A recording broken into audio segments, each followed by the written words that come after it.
Hey, welcome everybody. Welcome everybody back. I know it's been a long time since the Gamer Show has been on the streams, but we're back somewhat.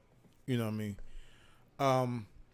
So excuse the poor camera quality and the poor lighting because this was an unprompted episode. So you heard you seen the title of the episode. I'm gonna tell you everything that you need to know about box truck driving. Okay, so I used to be a box truck driver. Now, I tell you, driving a box truck, you can make a lot of money. You can make tons of money if you're your own entity or if you're working for somebody. But with all of that money that you can make comes some downfalls, okay? And are you willing to spend a lot of time away from home? Are you willing to spend weeks on the road, eating unhealthy, and just sometimes sleeping in that box truck, which is highly illegal? And I'm going to go through all the stuff that you need to operate a box truck, with stuff that you need to do. I'm going to tell you some do's and some don'ts. And I'm going to tell you some people that you should not work for. Now, I drove box trucks for a couple of years, right? And almost every box truck company that I worked for, and I found most of these off of Craigslist, every box truck company, for the exception of Green Wheels Transportation, was a horror story. The friendship, or it's not really a friendship, and I'll tell you why. The relationship between me and the owner started out real good. Now, I am, knock on wood, I am a pretty good driver. I haven't been involved in any accidents, and I get to my destinations on time, and I pick up my stuff on time. You know what I'm saying? I can't not recall a time where I was late for delivery or late for pickup. Okay. All right. So I got to put these people out on blast because I don't want you to go through the same stuff that I went through. Right. So there are two companies that I definitely would steer away from. One of them is it's called Trusted Miles Transportation. The owner name is Bilal Hollister. You want to stay away from this cat. Okay. Like I said, the relationship between him and I as a boss and employee started off great, but it fizzled at the end. Another one was, and I can't remember this lady's name, but she started out, she was green, and she didn't know how to broker deals, and it was just a headache with me telling her that, I don't drive in New York. And I'll tell you one story. She was like, I know you don't drive in New York, but would you drive in Brooklyn? Like Brooklyn, New York? She said, yeah, Brooklyn. I said, Brooklyn, New York. She said, yeah, okay, I know. And Brooklyn or New York in general is a hell to drive through. The reason why it's a hell to drive through is because the box truck that you may be driving is a certain height. And when you're driving in New York and New Jersey, you can't drive on parkways. You can only drive on expressways. Okay. So that's one thing. And if you get caught on a parkway by DOT, that's a lot of fines. And you also can make that truck into a can opener. And please follow these rules if you're going to drive a box truck. Okay. So the number one rule is that all box truck drivers must possess a DOT physical card. Okay. You have to have a DOT physical card in order to drive a box truck. Now that is standard. You have to go for a physical. The physical is not really that hard. They just want to make sure that you don't have high blood pressure or sleep apnea. If you don't have that, I mean, you can be overweight. I'm a big dude, and big dudes, they, we don't have to do the duck walk and all that other stuff, the strenuous stuff that 18 wheelers, truck drivers have to do. So getting a DOT card or DOT physical is a must. So if you're dealing with a box truck company and they don't ask you if you have a DOT card and they put you in that box truck and you start driving, well, prepare to possibly pay some fines. Okay. The second thing, you must follow every rule that a 18 wheeler, a semi trucker, has to follow. You have to follow every rule. You are no different from the big truck drivers, right? You have to stop at wait stations. You cannot pass a wait station and think just because you are in a box truck that does not apply to you. When you're driving through different states, as soon as you enter in the state, sometimes you may encounter, if you're not doing back roads, sometimes you will encounter wait stations. And the wait stations will say either closed or all trucks must pull over at the wait station. The only time you don't have to pull into a wait station if it says that it's closed. If it's closed, then you most certainly can bypass it, right? That's it. And another rule, you cannot sleep in a box truck. A lot of people have done it. I have done it. You know what I'm saying? To save some money, to stack up some bread. I have done it. I admit I have slept in a box truck, but it is highly illegal. The reason why you cannot sleep in a box truck is because you cannot get adequate kind of sleep. No matter how many YouTubers you see and then they saying that they are living in that box truck, you cannot stretch out on inside of a box truck. You cannot get comfortable inside of a box truck. There's a danger of somebody running up on you, either robbing you inside that box truck. There's chances of you being parked at a truck stop, like Love's or Pilots or Flyers or whatever it's called, and DOT knocking on that door.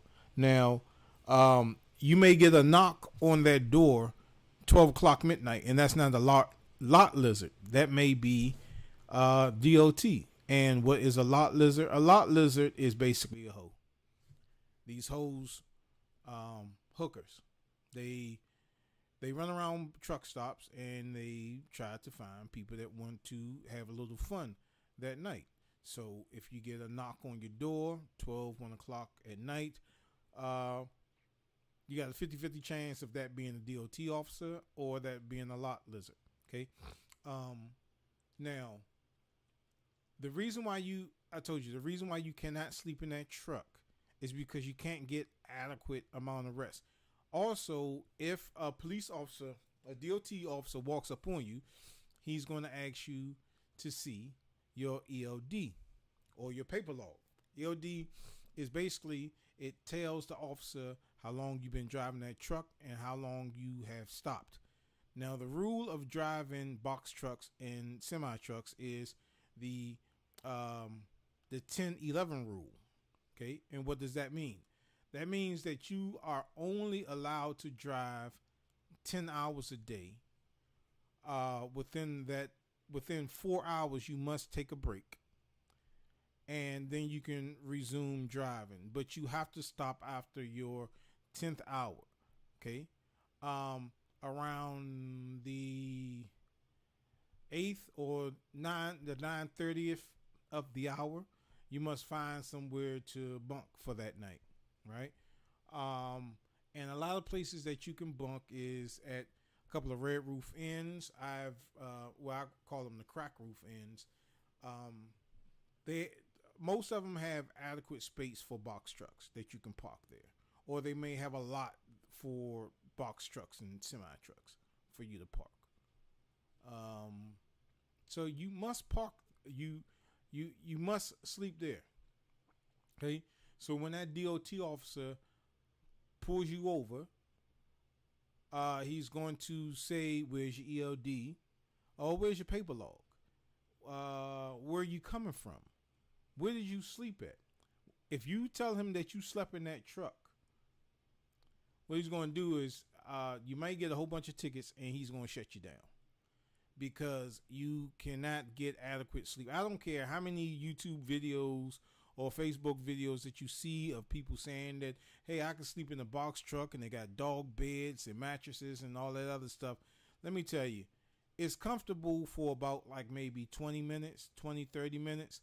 And then after that, it gets real uncomfortable. You're moving because that bench, that's even if you get a bench. If you have the passenger seat and the driver's seat, you got to put something in the middle to support that middle frame of your body. So that in itself could be tiresome. I've had many cold nights that I've slept inside of a box truck, blanket up, and it was still cold. You know, having to turn the truck on and let it warm up and let it heat out for 30 minutes. And then you get hot, and then you want to crack down the window a little bit. Then it gets cold, and it's just it's a back and forth type thing. So no sleeping in your truck. Now, you could get away with it. Sure, you can. You can get away with it, but it's a potential that you may get caught by DOT. And DOT does not play. You know, anything could be wrong with your truck. You could get stopped for anything. One of your lights are out, you know, and you may not know. Anything. DOT will pull you over for just about any and everything, you know. So you don't want to do that. Okay. That's it. Follow the rules and stuff like that. Now, this is how a box truck driver. This is how you're supposed to do it, right? So let's say that your day started at 7 o'clock in the morning, right? So that's 7, 8, 9, 10, 11, 12, 1, 2, 3, 4. By 4 o'clock that afternoon, you're supposed to be off the road. You know, give or take 4, 5, 6 o'clock in the morning. You're not supposed to be driving until later on that night because you still need 11 hours of sleep. You get your rest, and then you get back on the road. So what happens is that sometimes, like I work for this cat named Bilal Hollister, and he was one of the worst box truck driver companies to work for, Trust Amount Transportation. The reason why me and him fell out is because of I'll tell you the story, and this is my version. His version may be a little different, but I am the driver. What happened was, I had dropped the load off at 7 o'clock in the morning, right? So that's an hour and a half from me leaving where I was at to drive to drop off the load. So an hour and a half is already done, right? And let's see, 7 o'clock in the morning, and I got to 4 o'clock in the evening to be off the road. So what happened was I was in New Jersey, and I had attempted to pick up 2 loads or 3 loads, but I was unsuccessful. What happened was when I got to one of the stops to pick up the load, they would not let me take anything because my name was not on the bill of lading. My name wasn't on the bill of lading. And what happened was I stayed at that depot for about 2 or 3 hours. So now I'm just standing. You know what I'm saying? So maybe I drove about like maybe a total of 4 hours going back and forth, went to another place. Still couldn't get the load. Then I get this other load with these teddy bears that have to be delivered in Georgia at some fair. Big teddy bears, right? So I go to get the load, and I'm still in Jersey. So from Jersey to Georgia was over 800 miles. And when you're driving a box truck, most box trucks are governed, especially if you're driving in a Ryder or a Penske or any other rental places that you can rent box trucks from. It's governed at 65. Now, if you're on a road that requires you to ride at 70 miles per hour and you can only drive at 60 miles per hour, where you're not going to be there the time that your GPS says that you're going to be there. For every 50 miles, even in a regular car, is an hour. So if you have to go over 800 miles to get to your destination and you have been driving since 7 o'clock that morning, I picked up that load at like 5 o'clock in the evening. So now I only have a couple of hours to drive, maybe 4 at the best hours. Now I'm at 5 o'clock in the evening after I'm getting loaded.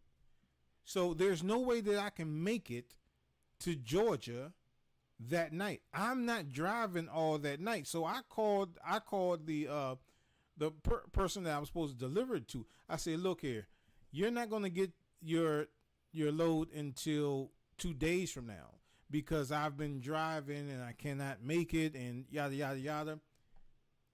So Bilal Hollister, he gets mad because I call the customer and tell the customer, hey, look, I cannot drive all the way out there because I'm out of time. Plus, I'm tired. I don't have any more hours to be on this road. Got frustrated with that. And then when I got there to the carnival, one of the guys thought I stole a teddy bear. Like I might steal one of these big ass teddy bears. Where am I going to hide it? In the bucket seat? One of these big teddy bears that they trick y'all into winning as a prize. The big joints. You know what I'm saying? So that was that. And a lot of our people, you know what I'm saying?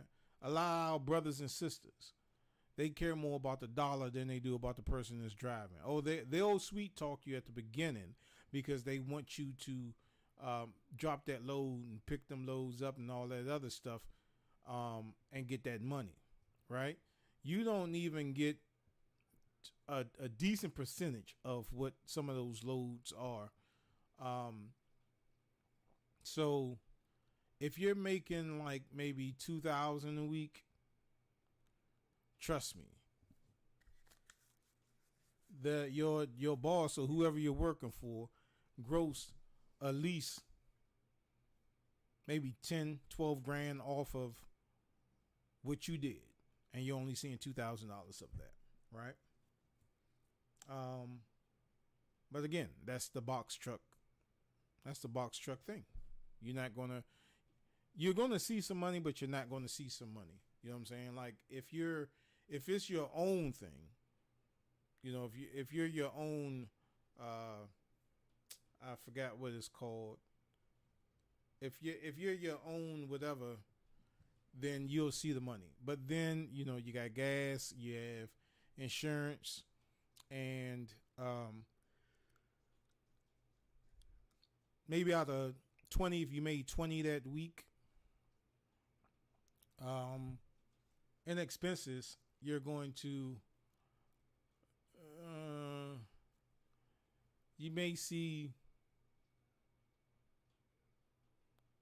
15 of that out of 20 after you finish paying gas, well, diesel. Don't put gas in these trucks. So out of 20, you may see 15 or 10. You know, the other thing about driving box trucks is that you have to get a truck driver's GPS. Do not rely on any of those truck driver apps that you can find on the Play Store or on in iTunes, because they don't work. Case in point, I was in New York and I had a regular GPS, but by that time I kind of knew my way around a little bit, but I got lost. I got lost in New York, and the GPS, because what happened was that the road that I was supposed to take was a parkway. So I had to keep maneuvering around there to get on back to like where I could get on Jersey Turnpike. So that app that I used, it took me to the Lincoln Tunnel. Now, the box truck that I was driving was 13.7. And the tunnel was smaller than that. I think it was like 12 something. So luckily, before I was in the lane about to take the tunnel, I had no way out but that little side street. A officer was like, hold on, you can't go there, you can't go there. So I had to go through this little tight one lane road with cars parked on it and tried my best not to hit any of those cars. So the regular GPS, that Garmin that you have, or Waves, is not going to work. Now, Waves may work if you're... No, I wouldn't trust Waves at all. Get a trucker's GPS. You can get those from... I wouldn't even buy it on Amazon. I wouldn't even trust Amazon to get one of those. I would go to a Love's or a Pilot's or some type of truck stop that caters with truckers. Go there and get you a GPS. A trucker's GPS. The trucker's GPS, it's not going to take you the routes where box trucks and trucks are not allowed. It's going to take you through a lot of detours. Okay? So, like I said, also like the mileage and stuff like that. For every 50 miles, that's an hour. If you're on a road that requires you to do 70 or 75 and you're governed to 60, well, that 50 miles becomes an hour 30. So figure an hour 30 for every 50 miles that you have to go. And luckily, my cousin, well, both my cousins, he wasn't doing trucking at the time, but I would call him to rely on him for a lot of information with the truck stuff that, just advice that I would ask him, some things that I wasn't unsure or sure about. I would call him to get a lot of clarification on that. So other than that, the lady that I worked for, she's like, "Oh, Mr. Fred, I would love to work with you, Mr. Fred," because before these box trucks drivers hire you, they check your driver's license and check your driver's histories. And I don't have a bad driving record. I don't have points and stuff like that. So my driving record is good. Oh, I love to hire you, Mr. Fred, and all this other stuff. And when I got with that lady, I said, look, this is what I don't do. I don't drive to New York. Nowhere in New York. I don't pass Elizabeth, New Jersey, right? I'll do New Jersey, but I won't go past Elizabeth, New Jersey. Anything past Elizabeth, I'm not doing it. And I'm especially not doing New York. And it's a courtesy that I'm even doing Jersey, But if I can just get something real quick off the turnpike, that's cool. You know what I'm saying? But she was green in the game. I was her second driver. And the problem that I had with her was so a lot of these people that you work for will give you a per diem on a hotel that you can stay in. So they would say your per diem on a hotel would not exceed $90. Okay, let's just use that for an example. So when I was doing the box truck thing, a lot of these crack roof ends or red roof ends, they were like $70, $80, $90. There wasn't too many crack roof ends that was over $120. But if I stayed at a specific spot, like near an airport or somewhere, or depending on the day of the week that I stayed, then a lot of these hotels would be over the per diem that they would allow me to stay at, right? And that's one of the things that was when I was with Trusted Miles Transportation, which Bilal Hollister owns. We would get into arguments sometimes because I'm driving. Now I'm tired, right? Now I want to go to sleep, and I don't want to have to keep driving around finding a cheap hotel, the cheapest hotel. I will call up the Crack Roof Inn because I had a membership or whatever with them, and I would ask them, do my GPS thing and see how far it is from the drop. And, I would get them to hold the room. So by the time I get there, if I got there before 8 o'clock, the room would be held. And I would, either I would pay for it over the phone or they will hold it until I get there. And a lot of times that worked out. But when I was dealing with the lady, I'm driving all day, and I would go to a hotel, especially if I'm staying in New Jersey. New Jersey hotels were very expensive at that time. So if I'm staying at a hotel that's expensive, she would say, well, I found a hotel that's like 20 miles away from you. 20 miles in a box truck, that's 45 minutes. You know what I'm saying? That's 45 minutes because you have to add, you may get caught on the highway with some type of traffic. And so it may be an hour or maybe an hour 30. You know what I'm saying? If you're not running through the city, if you don't know your back way through these streets, that time could be very costly. And that was one of the things that me and her kept bumping heads on. I'm like, look, I'm tired and I'm ready to go to sleep. And I'm telling her, look, I only got like 1 hour left to drive. You know what I mean? So I don't want to have to keep going back and forth, finding a cheaper room. And she's calling these places just looking at the price. She's not asking them, okay, do you have adequate parking for this, 26 footer or 36 footer long box truck? And a lot of some of these hotels that she would book would not have space for the box truck. So I would get there and I was like, look, I have nowhere to park. And do you want me to park your box truck on the street so somebody can come inside here and break inside of it and take whatever I have in there? I'm like, let me do it. You know what I'm saying? And me and her just had a falling out. And the reason why I stopped working with her was I had a video shoot that I had to do. Now, y'all know I do commercials and stuff like that. I had a music video to shoot for Michelle Smith that's running for Senate. And I told her, look, I got to get up early in the morning. I got to do inventory count and all this other stuff. And I might have a full day of the shoot. She sent me on this Amazon run, right?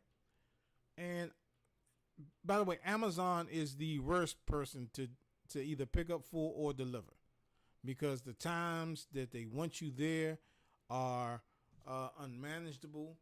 Yeah, I know what I'm saying. They're damn nearly impossible to meet. You're supposed to be there, a few hours or an hour or a few minutes early, 30 minutes early. Unmanageable. That's the word I was looking for. Sorry about that. And they don't take into account if you're on the turnpike and there's an accident, and if you're 2, 3 minutes, 5 minutes, 10 minutes late because it's not your fault. Sometimes they may deny your load, or they may say, okay, well, you're going to have to wait X amount of hours, to take 2 or 3 pallets off your truck. Like, the only thing you got to do is just you can sit this in front of the bay and just take it off. But I forget how many pallets was on that truck. I think it was, I believe it, I don't know, I forgot what it was, but it was something that I delivered to Amazon. And I was there for a good 4 hours, and I was already tired. I think I was there for even more. They gave me a door number, I docked, and they took forever to take that load off, right? And I was so tired at that video shoot. You know what I'm saying? That next morning, I was so tired, and I'm holding the Zion Crane 3S, and it's heavy with a Blackmagic 6K camera. It got weight to it, so I'm tired and sleepy, but the video turned out very nice. I had some help from this guy I'm no longer friends with. I don't even want to say this clown's name. I don't even want to say Matthew Maven's name, but it's this clown that I used to be in business with. He did most of the video editing. I was more the director. My man Mike was, I think Mike was directing. That sucker Matt was doing the videographer. He was doing the videotaping, and you could say I was another director. So we had two directors and him on the camera. So, yeah. So that happened. And then the next day or that next week, I was like, I'm not going back. I'm not calling her, because I told her specifically I had something I had to do that weekend, and I didn't want to be on a run that was going to be longer than what it is. And when you're dealing with Amazon, expect to be there longer than what you intend to be. You may be there for, I was there way past 4 hours. Way past 4 hours. I think I was sitting idle for about 6 hours. 6 hours waiting for them to unload 3 pallets off my truck. Man, I was hotter than fish grease, man. Think that. Yeah.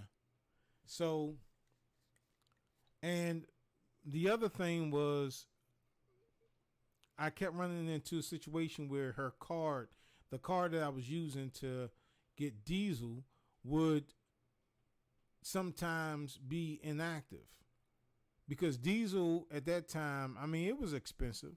It wasn't as expensive as it is now, but I would go get fuel, and I couldn't get fuel because the card kept declining. I would have to call her to say, hey, this, that, and the third. You know what I'm saying? It was just a total mess. And Bilal Hollister, he would do that also. The card that I would use for fuel, sometimes that would get placed off, and then he would say, well, can you do this? Can you use your money to? I'm like, nah, man, come on, man. I'm doing enough by driving. Why do I have to use my money to fill up the car? Well, I'll reimburse you. Like, look, man, nah, man. You know, and that was some of the things that him and I kept bumping heads over. But more so, it was the distances I was driving. And there is a rule where you could drive like 14 hours, but I think that's only one day. It's like, I can keep you on the road and all this other stuff. Let me tell you a story how it first began with me and Trusted Miles Transportation. So what happened was, I was in Vermont, and I'm in the racist part of Vermont. So I'm coming back, and I'm going through Vermont, headed to drop off in New York. I pass, I see a weight station coming up, go inside of it, right? The DOT officer, surprisingly, he was real cool. He was asking me a whole bunch of questions that I didn't have the answer for. He was asking me about the DOT number, and then what they got me in trouble was the EOD, electronic login device, or whatever it's called, or the paperwork. Now, I had the login paperwork that say what times I was, what time I stopped, but I didn't sleep at a hotel, right? I slept in the truck. And the DOT officer wanted to know a lot of information that, like I said, I didn't have the answers to. So I called Bilal, and I was like, Bilal, I need the DOT number. I'm stopped by DOT. Bilal starts to go off. Why you doing this, that, and the third? I'm like, look, man, because he want to know where I slept at and all this other stuff. Well, you can use your BOL and no. The bill of lading, it only tells you what's on that truck. It doesn't say that, okay, I stopped here, whatever. It just has a time for the pickup, whatever's on that truck, and probably the estimate time for the drop off. That's it, right? So he's kirking out. He's kirking out so much that the DOT officer is hearing him over the phone, right? So the DOT officer, after he heard Bilal do this rant, you know what I'm saying? Because he was mad because I couldn't make it back to New York to do the drop off in time. He was like, well, look, I'm going to let you go because you just look, and this is the honest God truth, 100%. He said, I'm going to let you go because it just looks like you're an honest guy just sitting out here trying to do for your family. He said, look, there's a truck stop about a mile down the road. He said, I want you to follow me, and then I want you to park your truck, and you need to stay at that truck stop for 11 hours. I'm going to shut you down, right? He said, you can go inside there. You can get you one of those books, the log books, and write your information in there, because I didn't have that either. I had, there's this app that's called Less Trucking or Trucking something that you can use, right? And the Less Trucking or Get Trucking, I forget what the name of that app is, but it's a fantastic app for truckers for your ELD. And that was all jacked up because I'm sitting up here trying to fudge the numbers so I can hurry up and get this load dropped off, right? So Bilal goes ballistic. He's yelling, he's kirking out, and this is started the downfall between our relationship of boss and employee. You can use the you can use the BOL and show them. You can't use your BOL to show that officer that you stayed at the hotel. You can use a receipt to say that you checked in at one time and then you checked out at another time. They may accept that, but if you don't have that proper paperwork, you're talking about $1,000 in fines. And what can happen is that when you're driving for these box truck companies, you're in jeopardy of losing your license, because if you're not following the 10-11 rule, where you drive 10 hours and you rest for 11 hours, and you get caught by DOT and you don't have an ELD installed in that truck, or you don't have the paperwork, the paper log book that you can write down, okay, I did my pre-trip, I checked this, checked that, I started my day at 7 o'clock, drove all the way up to it's time for you to get off. If you don't have none of that, when that DOT officer pulls you over, and you will get pulled over, or something will happen at a trucking station, and you can get jammed up. You and one of the most anal things that I was doing when I was doing box truck driving is I would challenge the people that would be putting the load in my car. I mean the truck, because you can only carry but so much weight inside of a box truck before you need a CDL. It's I forget what it was, but if you're like a pound over, then you need a CDL in order to drive the truck. Case in point, again, working for Trusted Miles Transportation, I was out somewhere, and he called me up and he said, "Can you swap trucks with whatever? He's at truck stop, whatever." You know what I'm saying? I was like, all right, okay, all right. So now I'm driving towards where this guy is parked at.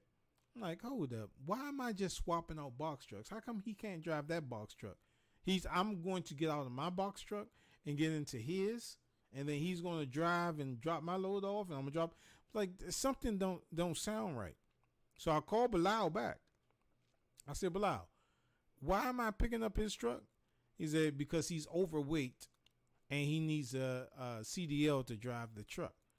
I said, I don't have the CDL. He said, Bilal Hollister said, I thought you had a CDL. I said, no. Didn't I just ask you a couple of weeks ago, do you and your wife know somebody that I can go to and obtain my CDL. I'm like, look, if I had a CDL, you really think I'd be driving box trucks? No. So it was like, oh man, I might have to do this, that. So I had to turn back around to go to where I was supposed to be dropping off my stuff. So I was like maybe 2 hours out of my destination to go try to attempt to do this.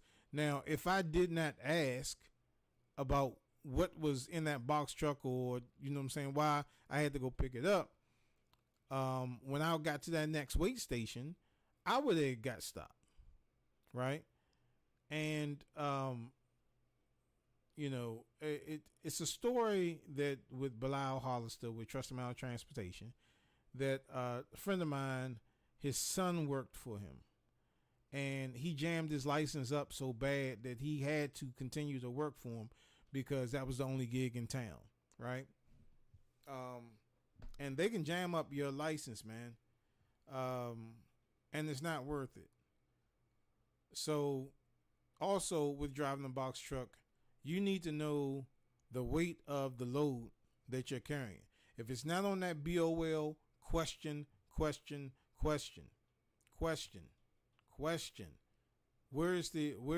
Because they need all that information. They need how many pallets or whatever is on that load, the description of the load, and the weight of the load. If you can't get all of that on that BOL, then I would not pick that stuff up because it may be sketchy. You know what I'm saying? And then if you're teetering over the weight limit, and then you have another pickup to go to, because they only care about how many pallets that can fit in that truck. Now, if you can fit 32 pallets in that box truck and you only have 20 pallets, and then you got room for some more, well, them 20 pallets may exceed the weight that you can carry, but they're not looking at that. They're like, okay, we got X amount of space still in the back of the truck. You can pick up another load. You pick up that load if you want to, and you go to that weight station, and that weight station does not, okay, when you pull into the weight station, it's going to give you an arrow to either go left or right. Depending on which one you go to, it doesn't matter. Now, when you pull into that weight station, if you get a green light to say continue, then you continue, then go back on the beltway and go about your business. If it tells you to pull over, then you're in the world of trouble. If it tells you to pull to whatever, then you're in the world of trouble. I had that happen to me once. And it was now that's when I was working with Green Wheels Transportation. It's out in Baltimore. I was just doing plants. Picking up and dropping off plants. And they were cool, right? So I had no issues with that. I mean, he was a stickler for that 10-12 rule. Come on, Fred, you need to get off the road. You know what I'm saying? But there wasn't a lot of money in there. By the time I left my house to go all the way up to Baltimore, you know, with the gas and then riding 295, I at the end of the week, I damn nearly broke even of the gas that I put in my car to drive up to Baltimore. You know what I'm saying? I got a Ford Mustang, 6-speed. You know, it's a 4-cylinder. But it eats gas. You know what I mean? So that's the other thing. I hope I'm not leaving anything out. It's just driving a box truck, like I said, could be very lucrative. It can make you a lot of money. But my thing was, you know, I would stay out on the road. And when I came home, I come home on a Friday night. I leave sometimes on a Sunday. I would drive up to New Jersey because that's where I would pick up a load at. So I would leave Sunday evening around 11 o'clock. 11 o'clock in the morning. Get there around about like maybe 4 or 5 o'clock in the afternoon. Get a room. and I wouldn't come back home until Friday. Now, I'm not getting home until after 11 o'clock Friday night, 11 o'clock p.m. And the reason why I'm getting home so late is because I was driving a Ryder truck. Now, when you drive Ryder trucks, you're only allowed to fill up at Ryder stations, and a lot of these Ryder stations close at 10 or 11 o'clock at night. So what I would try to do is I would make it, especially if I'm coming back from the south, I would try to make it to a Ryder station like in Richmond, and I would fill up, and then it would take me like maybe an hour and a half to get home, right? So by the time I get home, I'm already tired. So that whole Sunday I'm sleeping. I mean, that whole Saturday I'm sleeping. I'm not doing anything, right? So I get home. I'm tired. I'm sleeping the whole Saturday. And then I wake up that Sunday afternoon, and it's just a vicious cycle, right? But I was making pretty good money. You know what I'm saying? But how are you going to spend that when you sleep all the time? How are you going to spend that? The only way that you're going to spend that is on the road. Oh, I got another truck company that's the worst. It's called CRST, right? CRST, I found this one on Craigslist, right? CRST is the worst. It's worser than Trusted Miles Transportation that's owned by Bilal Hollister. Worse than that. And you can say, how can it get any worse? Because Trusted Miles Transportation, owned by Bilal Hollister, is the worst. He's the worst. He's cool, but when you tell him that, look, I'm not driving this, that, and the third, then your relationship start to dwindle, right? CRST is the worst. What this company does is they deliver box trucks to clients all over the 50 states, right? You have to pay for that diesel. That diesel gas money comes out of your pocket. You have to pay for your hotel. You have to pay for your lunch, right? So I don't even know how you're breaking even. And then even when you get paid, they don't have direct deposit. What they do is they put your money on these little funky these cards, right?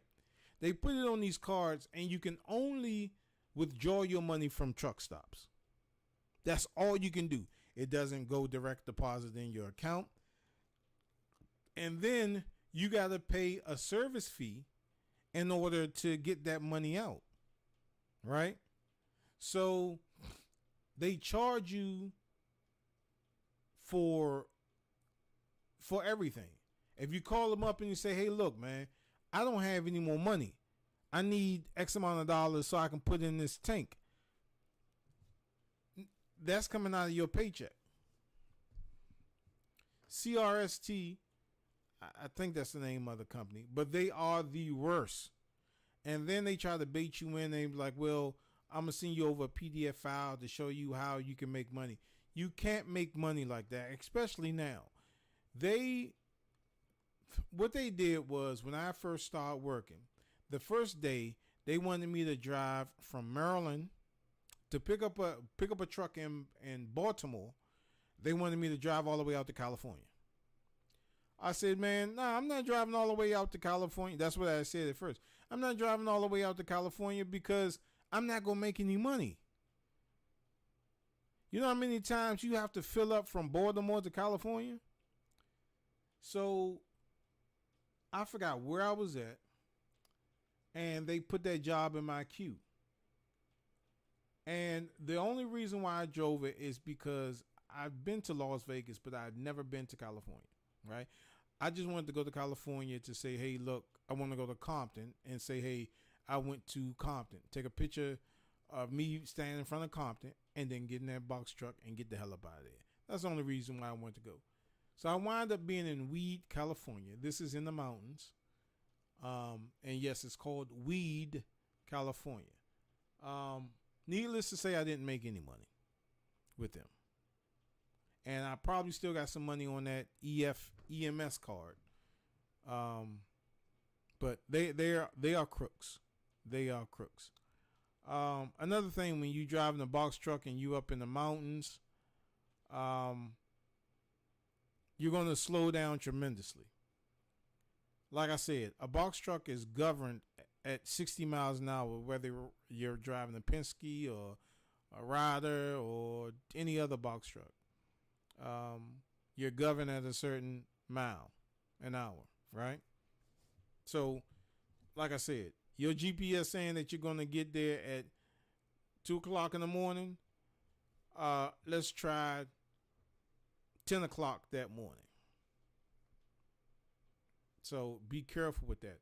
Also, when you're driving a box truck, which was very scary for me, was if it rained or if there is a high wind, that box truck is blowing, it's rocking side to side. You feel like you don't have any traction. It seemed like every time that I was driving on a Jersey Turnpike, and this was like in the winter, my box truck would rock, slightly, and I would tense up. And I'm talking about I would tense up real quick. And it's a scary feeling, because that box truck, that wind is hitting that box truck. It doesn't matter if you have load in there or if you don't. It's blowing that box truck from side to side.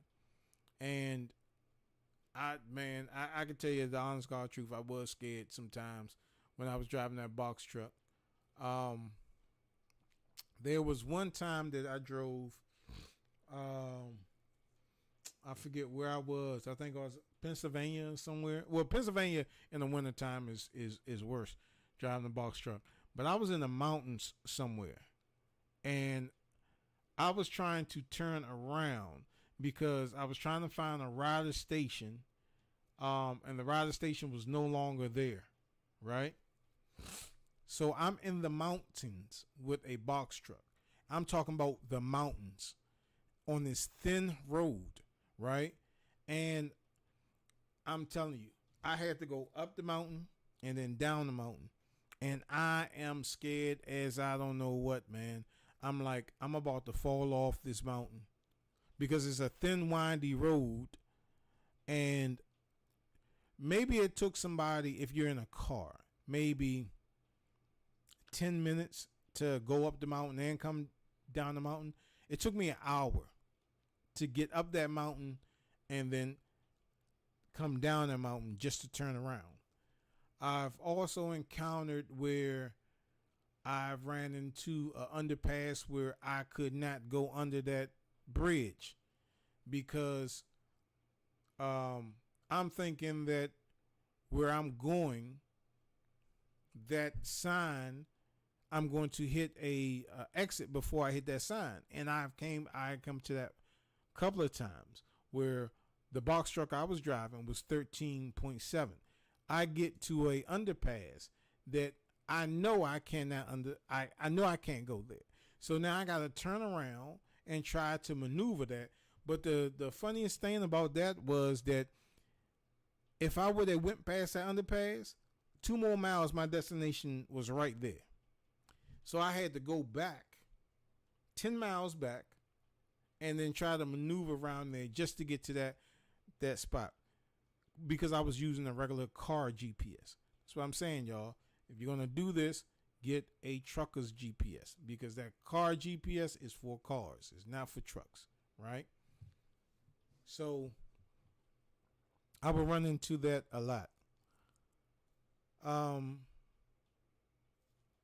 I have slept in Loves and Pilots parking lots. I even slept in parking lots of the places that I was supposed to drop just to save that extra $75 or that extra $80, and that $80 went in my pocket, you know what I'm saying, to help pay this mortgage and, other things, bills I need to catch up on, and that came in handy, you know what I mean? But like I said, it's highly illegal to sleep in a box truck. You cannot sleep in that box truck. I don't care how many videos. I'm telling y'all, I don't care how many videos that you see on YouTube, dudes saying that they sleeping in these box trucks and this, that, and the third. You cannot, because I'm telling you, when that DOT officer pulls you over and he may ask for a receipt from that hotel that you stayed at. If you cannot provide that, or he catch you in the lie, then it's a done deal. He can catch you in a lie because he can look inside the box truck. He can see blankets. He can see pillows. Now, you can indeed have blankets and pillows inside your box truck, because if you drive and you take a break, you can just pull over inside of a Walmart parking lot or whatever it is, and you can sleep for a good hour or whatever, or while you're on standby, you can sleep. But to use that 11 hours, no. Okay. So this is why they give you 11 hours. You're not going to use the whole 11. You're not going to use that. It's like you drive, you stop driving, you take the key out the ignition, you go in a hotel room, and you go sleep. And you sleep for 11 hours. No, that's not the case. The reason why they give you 11 hours for downtime is because, first, you got to park the truck. Then you got to go in, you got to book the room. Then after that, you get something to eat. Then you take a shower and a shave and use the bathroom. Then you do like I did a lot of times. You watch a couple of YouTube videos, or you look at some Facebook posts. And then you say, it's 12 o'clock. I got to drop at 7 o'clock in the morning. And let me get some sleep. So you don't get you're not sleeping the whole 11 hours because you got so much prep that you have to do before that. Right? So that's why they give it to you. The reason why they give that is because when you're in a hotel, whether you're in the crack roof inn or the bed bug bite hotel, you can stretch out. I mean, you may be itching all night through the bed bugs, but you are stretched out and you can sleep. You know what I'm saying? So that's why they give you that 11 hour rule. You can sleep. You can relax. You can, drink you some Crown Royal if you want to. You can smoke you a J if you want to. You know what I'm saying? But you'd be stupid to carry, weed in your work van or your truck, especially if you get pulled over by DOT and they smell that. And don't smoke weed while you're driving, because you're gonna lose your license if DOT pulls up and then they smell that weed. That's a stupid thing to do, to smoke while you're driving these box trucks, right? Another thing with driving box trucks is that the brokers that your boss or whoever they talk to know that you're in a box truck, but they don't give a damn. And I'll tell you why. Because if you pick up a load in New Jersey and that load is going to South Carolina and that's 800 and some odd miles, and you get this load at, let's say, 12 o'clock in the afternoon, they know that you have been driving way before 12 o'clock in the afternoon, right? And on the BOL, it'll say if it's in a semi-truck or a box truck. If it's in a box truck, they don't care, because they want that load in a reasonable time for them. And what used to frustrate me is they would call your phone every 30 minutes and say, hey, yeah, this is so-and-so, just checking on you, just seeing where the load is. I'm like, okay, the load is not due until tomorrow. So why you keep calling me? Okay. Call 30 minutes later again. Oh, okay, this is whatever. We're just checking on you, the load. We just want to know where you are. I'm 30 minutes from where you called me at the last time. And I would, I used to get fed up. And I got fed up. And what I would do a lot of times, I would curse them out. And Bilal Hollister, he would get mad at that. I'm like, well, let them call you. because I'm sitting up here trying to drive and they're calling me every 45 to 30 minutes and all this other stuff, asking me where I'm at, and this load is not even due until tomorrow. Why do you want to know where I'm at? And they want you to download this app on your phone so they can track you. I'm not deleting all my stuff. I had an iPhone 6 Plus 2 years ago when the iPhone 10 was out or whatever. When the iPhone 10 was out, I still had an iPhone 6. Somebody stole my iPhone when I was in Orange, New Jersey. And they stole it that day around like 12 o'clock. I had to mess around to go to Walmart and get one of these little cheap Android phones, right? Nobody heard from me for about like 6 hours. And then finally, I called because I didn't have anybody's number. I didn't have nobody's number. And I finally got a call back. I don't even know how I got back in contact with Bilal. He was like, man, where was you? I knew it was something because you usually check in. And I told him a story about somebody walking in, going inside the truck and stealing my phone. Like, why would they want to steal an iPhone Plus, man? But in that iPhone Plus, in the case, the outer box case, I had my driver's license and I had the credit card, and they used the credit card, but I got that money back. But I had to get a new driver's license and all this other stuff. So I'm on the road driving the box truck with no driver's license because somebody stole my stuff. Yeah, it's a lot to it, man. So, if you want to drive these box trucks, just make sure you get with somebody that follows these rules. You interview them. Don't have them to interview you. You interview them. You ask them, okay, do you follow the 10-11 rule, where I drive for 10 hours and I rest for 11 hours? And that includes if I go to multiple stops and can't pick up a load, and I have an hour or two to drive left. Your hours don't get paused because they send you to a pickup where you can't pick the product up. You can't erase that 2 hours that you drove to pick that product up and you were denied. You can't erase that. That still counts as your driving time. If you start your drive day at 7 o'clock in the morning, if you've been driving all that day, you're coming to a wind down by 4 o'clock in the afternoon. If you had time to sit by 9 or 10 o'clock, depending on how many hours that you were on standby, you shouldn't be if you started driving at 7 o'clock in the morning, you should be off the road by 9 o'clock that night. Depending on certain situations, you should be off that road. Because if you have a drop off in the morning at 7 o'clock, you still need your 11 hours. So let's count 9, 10, 11, 12, 1, 2, 3, 4, 5, 6, 7, 8.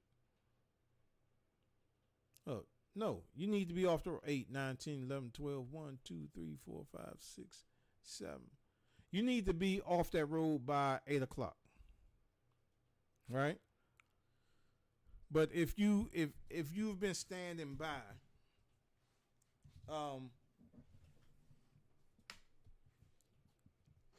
if you do have a drop that needs to be dropped by 7 o'clock, and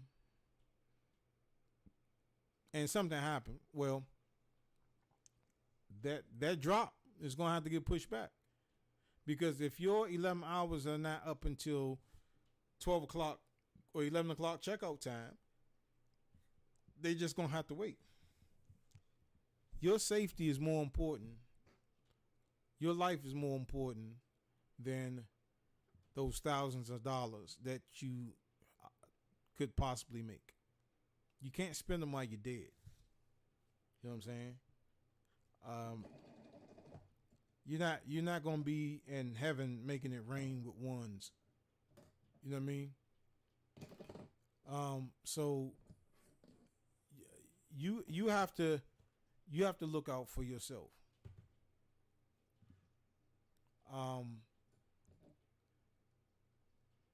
there's so many red flags that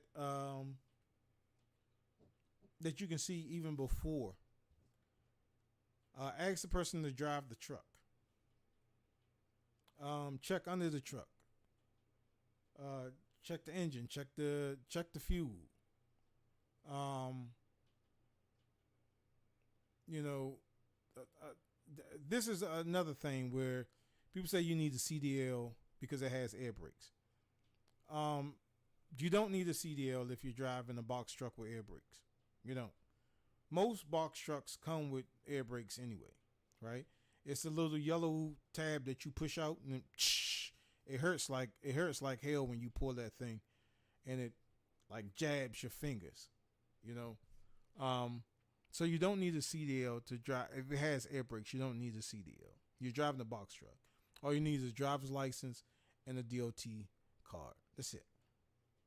And common sense. Another thing.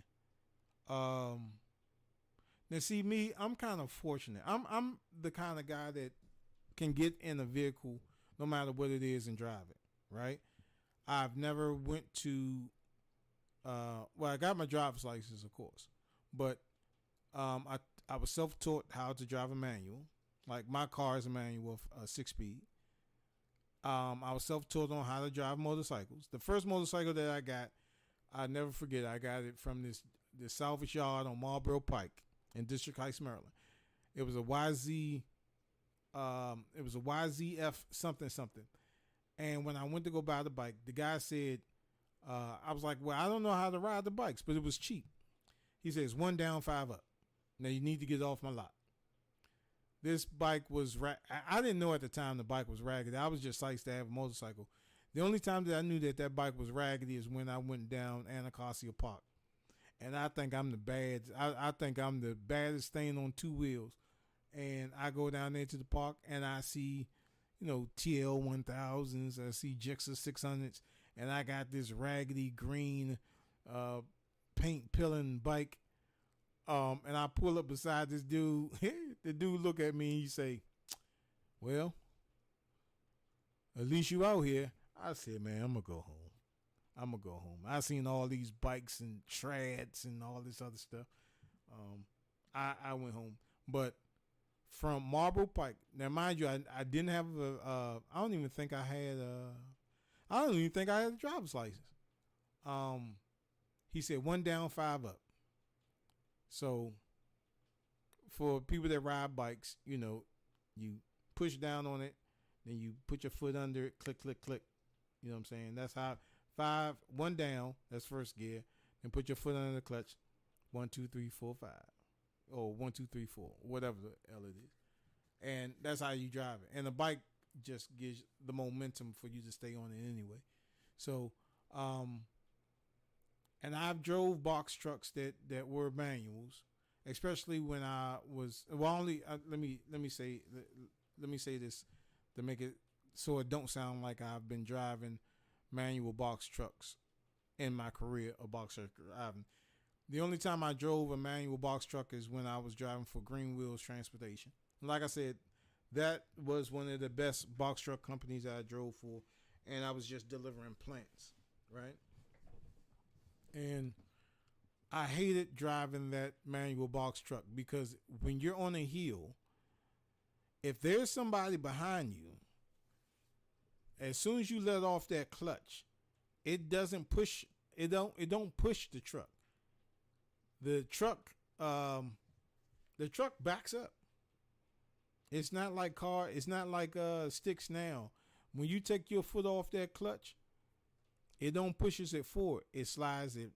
That thing go back. And I've been on occasions where I've been on hills and there are cars behind me, and I had to let that light run out. You know what I'm saying?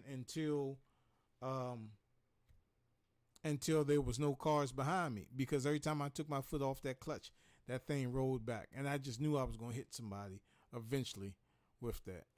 But if you're good at driving sticks, I mean, I'm very good at driving sticks. Stick was the first car that I ever learned how to drive. But in a box truck, it's a different beast. It is a very different beast. So you want to take all these into account before you start driving for anybody. It's long hours. It's kind of physical labor. Now, depending on the contract that you have with the company, you just hook and book, as they say, right? So you dock your box truck, you know, you pull into the docks. Normally there are 2 yellow lines, parking lines. You try to stay in between there when you're backing up, and you just back up slowly until you hit the back of that dock. Now, the first time that I hit the back of that dock, I was like, oh man, I done destroyed something.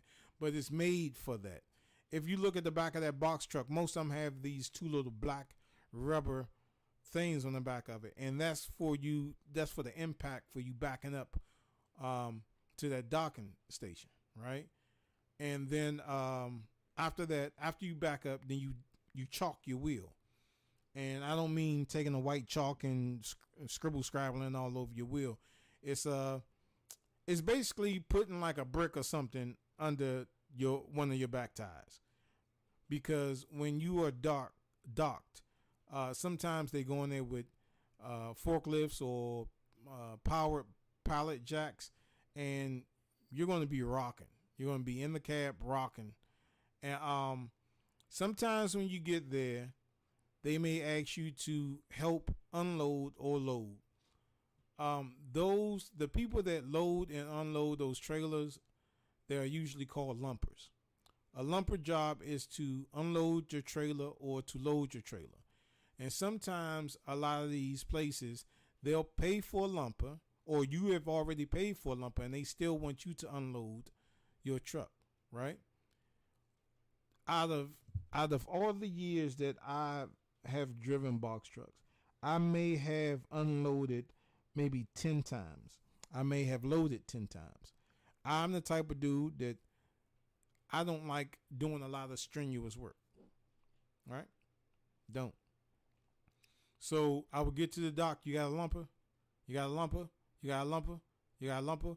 Or 9 times out of 10 when I'm pulling into the dock, you know, raise your bay, and they would, you know, do it themselves.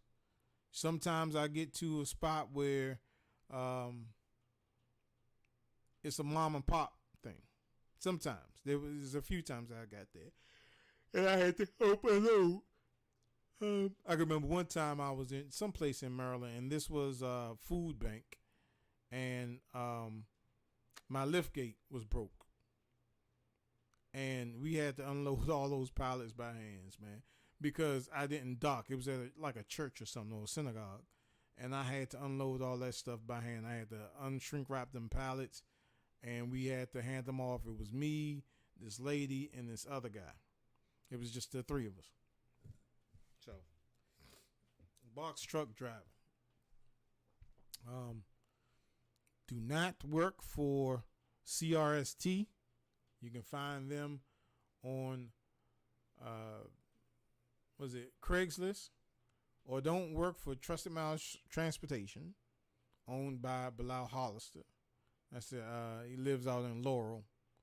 And then again with these box trucks, you may have you need to see if you can park it in your neighborhood, because I got a letter from the city or the township saying I had to move that truck.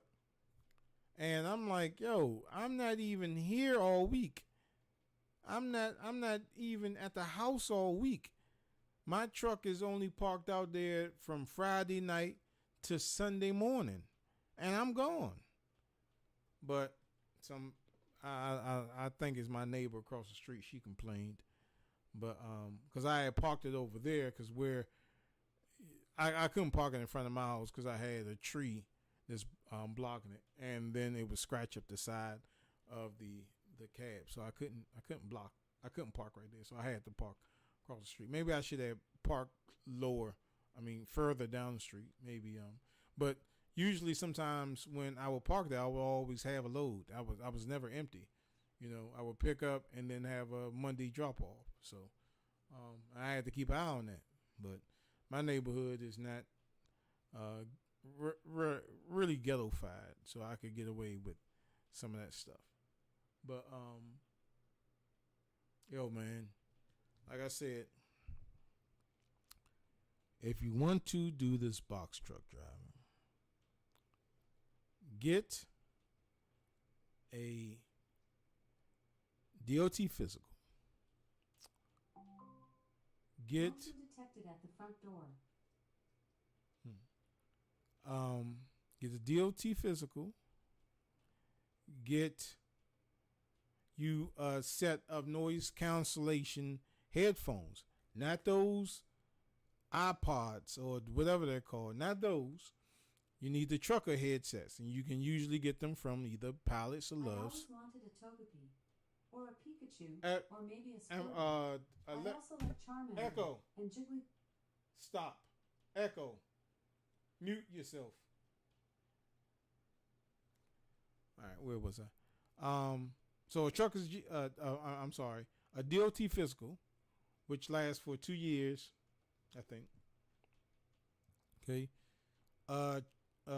Headset, a trucker's headset, is very much different than those earbuds, right?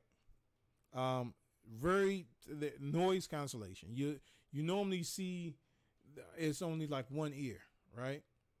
And then I used to just be tripping on, like, sometimes when I would walk inside of a place, and I see these guys with the earbuds with the microphone piece. I'm like, they look so damn goofy, but they're noise cancellation. When you are on the road, the scream of that engine, plus if you have the window down, that carries a lot of noise in that cab, and you can talk on the phone without being like, hey, what'd you say? I don't, you know what I'm saying? You can be on the phone with that without those earbuds. Don't get no earbuds. You get earbuds if you're in your car, but if you're in a truck or box truck, get you a trucker headset. Don't get it from the Amazon place. Get it from Loves or Pilots. You know what I'm saying? Number three, you need to get a trucker's GPS. If you don't get a trucker's GPS, you're going to find yourself in a world of hurt, especially if you're going through New York, right? You go through New York, you cannot take parkways. You can only take expressways, right?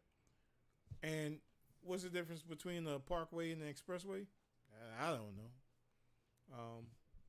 But I know you can't drive on parkways. You can only drive on expressways, right? Get you a thermos. Because a lot of times when you go inside these Loves, you can get free ice or free water, and that's what you're going to need for long haul. Also, get you some sunflower seeds. Sunflower seeds will keep you up at night. This is a trucker secret. Sunflower seeds will keep you up at night, right? I don't know what it is, but every time I do a long distance trip, I'll get a package of sunflower seeds, and I will stay awake. You know what I'm saying? When I drive to Florida, by the time I get to South Carolina, I guess, or the edge of North Carolina, because it goes Maryland, Virginia, North Carolina, South Carolina, Georgia, and then home. You know what I'm saying? By the time I get to South Carolina, Rocky Mountain area, I give me a bag of sunflower seeds, and I can drive from there to Savannah, no problem. So get you that. Make sure you have that, but be careful with the salt, because it can raise your blood pressure. Also, I'm not trying to be disgusting or anything, but get just, especially for males, you can get your pee cup. They sell pee cups on Amazon. Because sometimes if you're driving, there's not really a place that you can pull over, so you're going to have to piss in that cup. And either you're gonna have to get a piss cup from Lowe's, or not Lowe's, Love's, or Pilots, or Flyers, or you can buy something that is a pee cup. You know what I'm saying? So definitely have that, and then be very discreet about it, and then be very clean about it. When you go to wash it out, don't take your piss cup, or don't take your pee thing to, when you go and get some ice from Love's and then try to wash it out. Generally, if you're cleaning out your pee cup, there's a little plastic thing that you can pee inside of, and you could put the cap back on. Generally, when you stop at a truck stop, you go into the bathroom stall, get you a regular cup, put some hot water in it, and put some soap or whatever in there and wash it out, and then dump it inside the toilet. And that's how we truckers tend to do with that. Sometimes you have to pull over on the median, pull under a bridge and park your truck where the back of your truck tire is more on the grass and your driver left tire is more towards that median line, right? And then you could just get out on the passenger side and take your piss or do what you got to do and let that be it. Okay. When you're getting fuel, that's one thing that I forgot. When you are getting fuel, when you're at these truck stops, this is the rule of etiquette. When you pull up to the fuel station, I don't know too many box trucks that have gas tanks on both sides, right? But if you're filling up, fill up, get your DEF if you need to get DEF. Make sure that the box truck that you're driving, make sure that it takes DEF. Make sure that it takes DEF. DEF is basically cow piss. It has a separate tank that you pour the DEF in, or when you go to a truck stop, they have DEF there. It just looks like a gas nozzle, and you put it inside the DEF container, and you pump the DEF, right? If you run out of that DEF, your engine will lock up, and it's going to cost some money for you to get that thing unlocked or repaired. So make sure you make sure your truck. Most trucks use a DEF. Most box truck. Namely, I've never been in a box truck I may have been in one box truck that didn't use DEF, but mainly all the box trucks. I think I was in a Suzuki. No, that did use DEF. But okay, this is proper etiquette when you go to fill up at Love's, Pilots, Myers, Friars, or whatever the hell it is. After you finish fueling your truck, 9 times out of 10, you have to go back inside to get a receipt for your fuel. Okay. In front of your truck, maybe 95% of the time, you'll see a line, right? I call it the courtesy line, right? Because you pull your truck up to that courtesy line.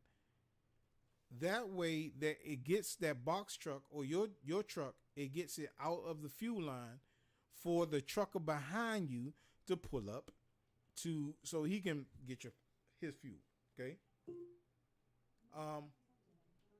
When you are fueling up at the truck stop, go ahead and take care of your windows, wash your windows, go ahead and check your liquids.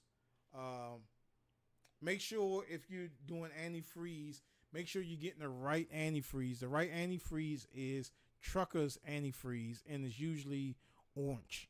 I think it's usually orange. I may be wrong, but it's trucker's antifreeze. If you run out of antifreeze and you pour regular car antifreeze in that truck, you're gonna lock that motor up. So check your antifreeze, check all your fluids. Do that while you are filling up.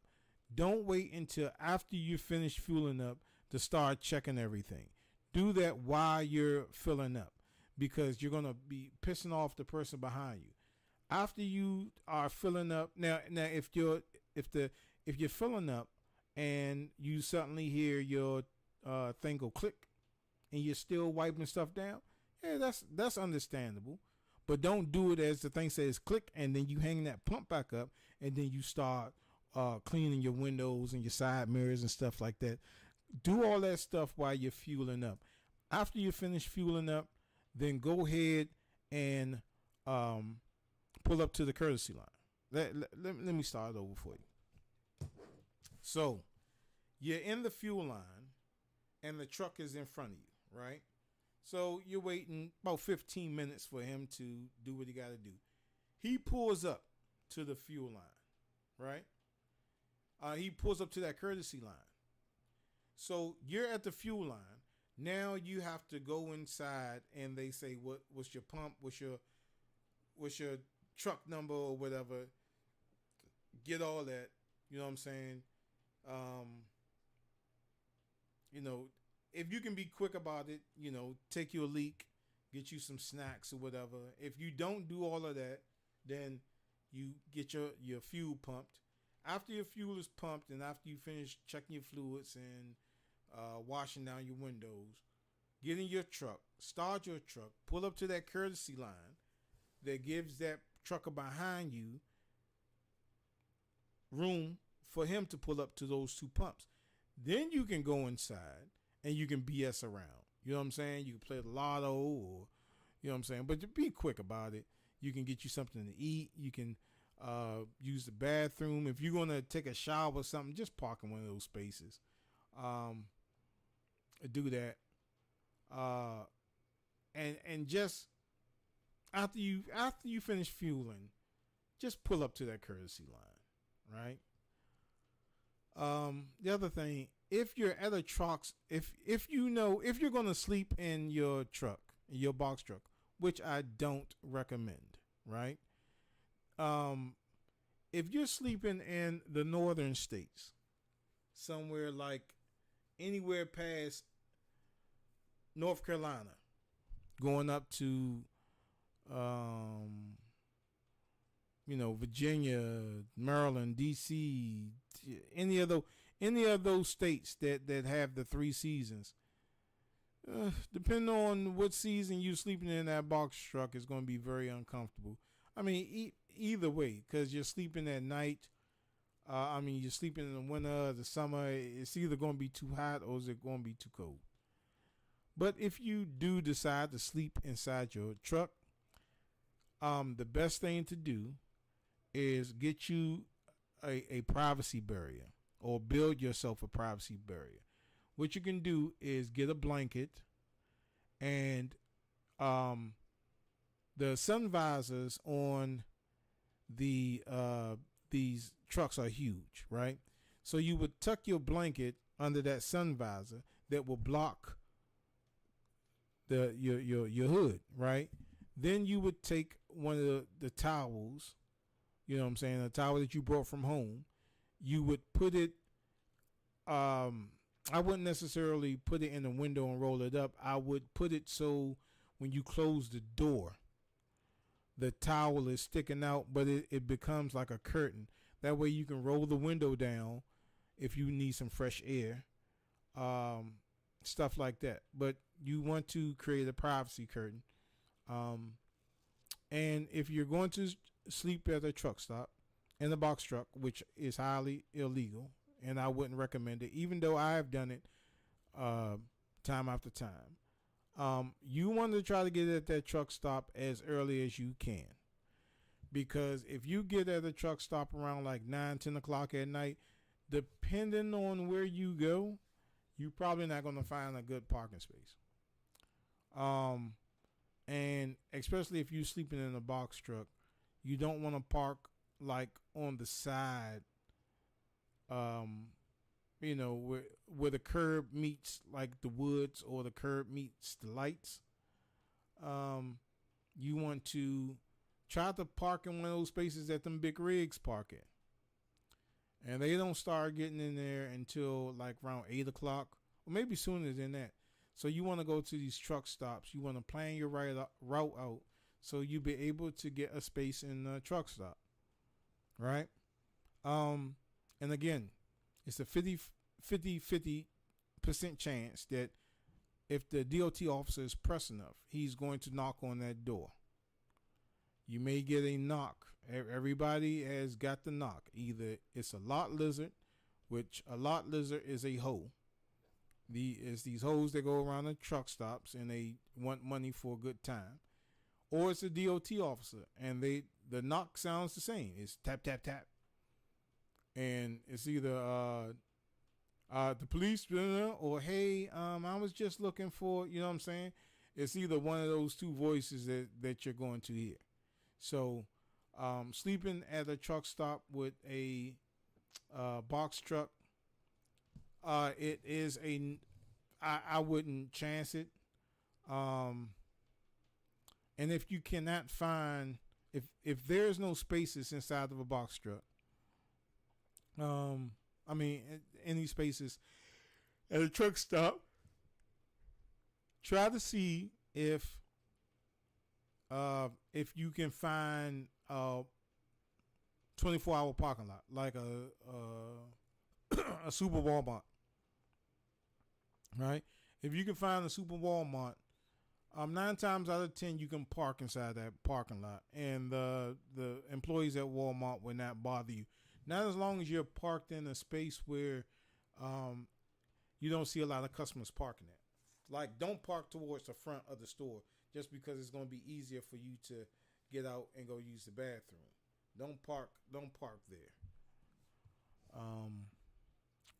That was another important thing I wanted to say.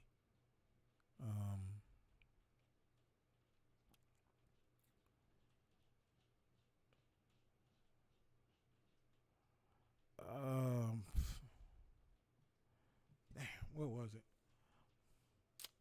Forgot what it was. Maybe it'll come to me. Yeah. But just don't. If you do, like I said, I can't shame it because I have done it multiple times. But you got to be real smart about it. You have to be real smart about it. I've honestly spent 2 days in the same parking space at the same truck stop because I just didn't want to lose that space. And I forgot why I had to do that.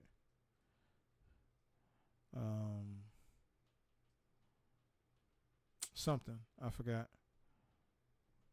But it wasn't a weekend. I just had to stay 2 days at that spot. I think it was one day I didn't get anything, and I just stayed at the truck stop. And then that next day, I didn't get anything either. Forgot when that was. But yeah.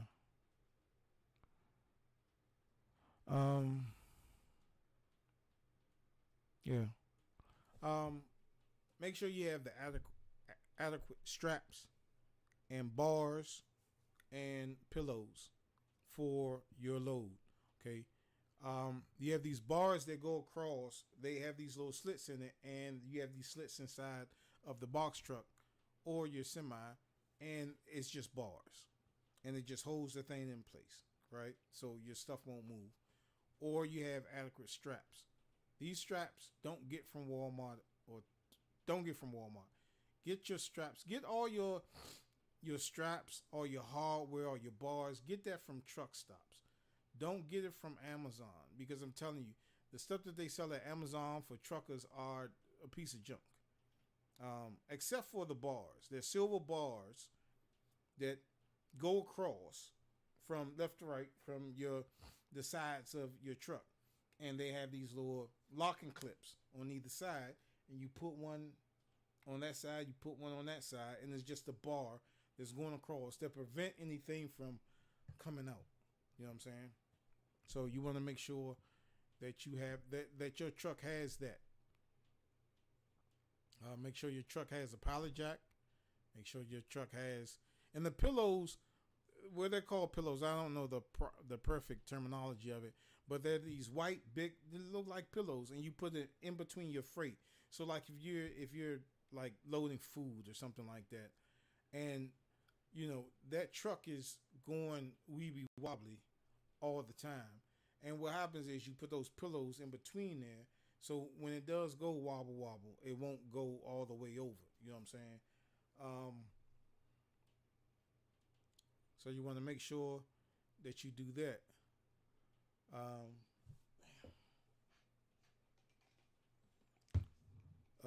What else?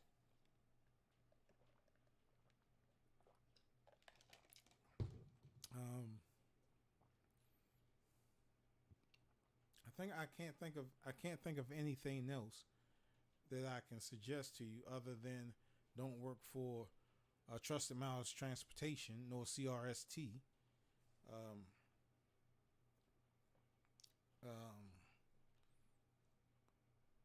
Or you're going to interview the person. Don't let the person interview you. Interview that person. Brush up on your knowledge of trucking, because that's going to save you in the long run. And if you have to challenge the person that you're working for, challenge that person. Remember, they need you more than you need them, because there are thousands of box truck companies, and thousands of box truck companies are looking for 1,000 idiots to drive these box trucks. And I'm not calling you idiots because you're driving a box truck. I will call you an idiot if you don't follow some of these rules. Well, all of these rules that I have given you. You have to follow every rule that the semi-truckers have to follow. You are no different from them, other than you don't have a CDL. That's the only difference. And you're not toting a 52 trailer, 52 long trailer. That's the only difference. You have to follow every single rule that these truckers have to. Don't pass a weigh station. When you go past that weigh station, don't go past there and it says all trucks must stop at this weigh station. Don't bypass that weigh station thinking that I'm in a box truck. They're not talking about me. What's going to happen is they may have a DOT officer sitting on their heel. When you pass that weigh station, they may not spot you. You're taking a chance. It's a 50 chance. And they'll come after you. I have went to many weight stations, and I'm sitting there in line waiting for its electronic waiting system. I've seen box trucks just pass that. And though they can't catch everyone, I've seen them pull out of that weigh station and go after them. And then when I come out the weigh station, I see that box trucks pulled over on the side of the road. You cannot bypass that weigh station, man. Many people tried, but you cannot. You know, so don't try it. Those are my two big pet peeves. Don't sleep in your box truck and don't pass these weight stations. Know the side. You need to know the details of your truck before you get in there. You need to know the height of your truck, what your truck clearance is, how long that truck is. If you know that your truck is 13.7 and you're driving down the road and you see a sign that says 13.6 and your truck is 13.7, I wouldn't chance it. You wouldn't be in that predicament if you got a trucker's GPS in the first place. Get yourself a trucker's GPS. Get yourself a written log. get yourself Keep Trucking app. Download that Keep Trucking app. That Keep Trucking app. You really don't have to do anything with that Keep Trucking app other than put some of the information from your bill of lading in, right? The bill of lading is the paperwork that you get that you got to sign for. Some of that you may have to put in, but with that Keep Trucking or whatever that app is, when that truck moves, then that GPS on that phone knows when that truck is moving, when your car is moving. So it does all the work for you. You know what I'm saying? So if you stop, if you say like you stop at a gas station or something like that, you can adjust that. Because if you stop for a long period of time and that Keep Trucking app knows that your car is not moving, it's going to stop counting down anyway, And then you just go in there and modify gas and how long you were there for gas, And that doesn't count against your driving hour, because if you, I know what I was going to talk about. If you have 6 hours more to drive and you was filling up for an hour, it doesn't mean that you can only drive for 5 more hours. You still got 6 hours you can drive. It's just that clock stopped. But if you ever get into a situation where your hours are up, right? Your 10 hours just hit. You don't have any more driving time, right? And you're trying to get to your hotel, or preferably a hotel. And the hotel is like, I would say like maybe 10 miles away, right? What you do is, now this is if you're being honest, right? What you do is you can claim safe haven. What safe haven is that it's telling the DOT officer that you had to drive an extra certain amount of miles to get to the place that you're resting at. Whether it's a truck stop or whether it's a hotel.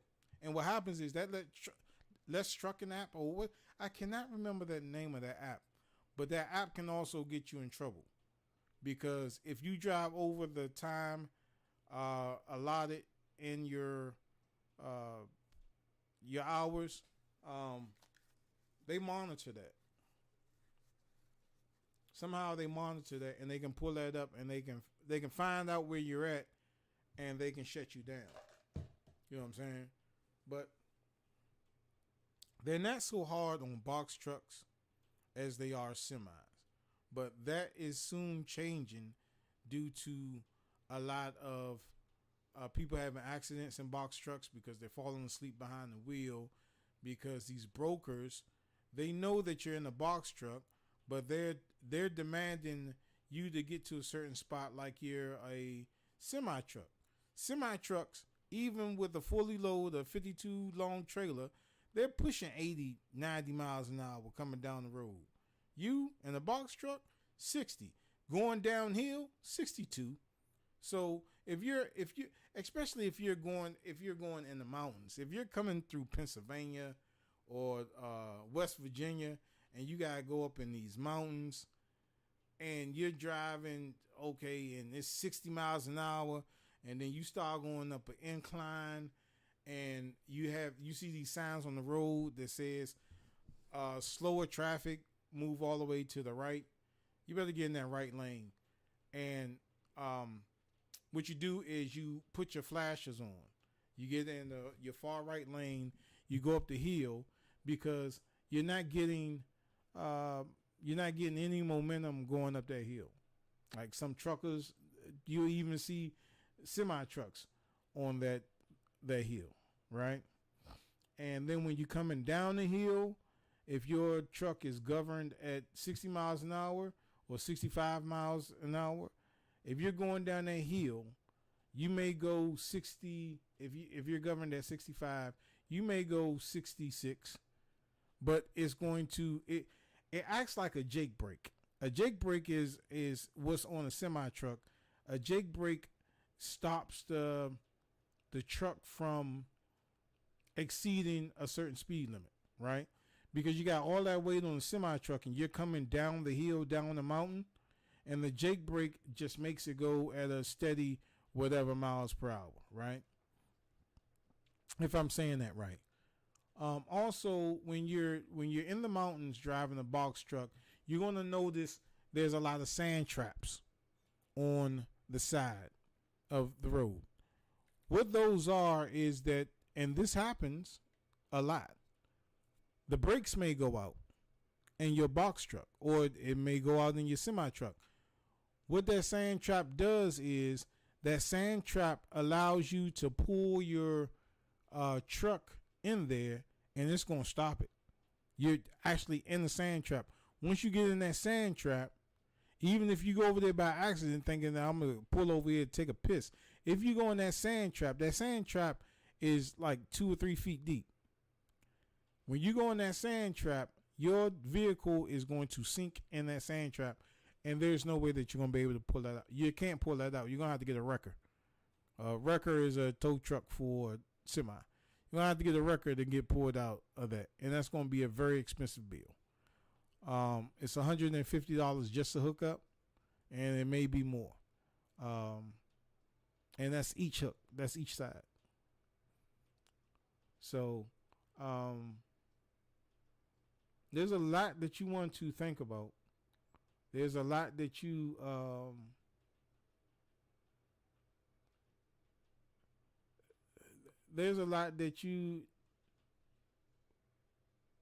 need to think about if you want to get into the box truck game. Like I said, driving box truck, it's a quick way to make a lot of money. Quick way to make a lot of money, but you're sacrificing your time at home, your time away from your loved ones. You're sacrificing sleep. You're sacrificing energy. You're sacrificing your health, because you're not going to be able to eat healthy when you're on the road. Out the week, I mean, you're not going to stop and get a salad every day. You're going to get what's most convenient. You know, you go to Love's, you may get like a hot dog that you're going to poop out in 30 minutes. You may get some Popeye's chicken or some KFC or some Wendy's, and you're going to pack on some pounds and pounds and pounds. You know, you're not going to eat healthy like you can if you're at home. And then once you get home, box truck driver, they don't have the same comforts as a semi driver or some of the same perks, because a truck driver, he may be on the road for a week or 2 weeks and off a week. When you're dealing with a box truck, you're not off. You're working from January the 1st to December the 31st, all year round. You have no breaks. And depending on what part of the country that you're going through, it's going to be some scary times. You may get caught in a blizzard. You may get caught in a heavy rainstorm. You may get caught up in some type of weather that's uncontrollable. And it's all right to get scared, because I have been scared a couple of times driving in Pennsylvania during a storm, driving in Tennessee, Kentucky through an ice storm, driving through South Carolina during a hurricane, driving in the mountains, where, I mean, you're on the edge of the mountain. There's no guardrail. And when I say you're in the mountains, you're in the mountains, you know. Coming to places where you can't pass because you may not be on the park expressway. You may be on a back street, and you may run into a problem where you come through to like a bridge or train tracks, overhead train tracks, and your box truck may not be small enough to go through that. You know, you may come to an underpass that's only 12.7 and your box truck is 13.6. How you going to get through there other than making that box truck a can opener? So that's one of the reasons why they don't let you drive on parkways. Now, has it been done? Yeah, plenty of people have drove on parkways in a box truck. I've been one of those that have been on a parkway in New York, but the police pulled me over, and they said, "Man, you need to get off this parkway. Box trucks aren't allowed on the parkway." I said, "Yeah, I know. I was trying to find the next exit. I couldn't find it." He was like, "It's an exit like 3 exits up. Get off the parkway." And I was cool. You know what I'm saying? No tickets. But if you get one of those cops that want to prove something, he can get ticket happy and write you massive amounts of tickets. So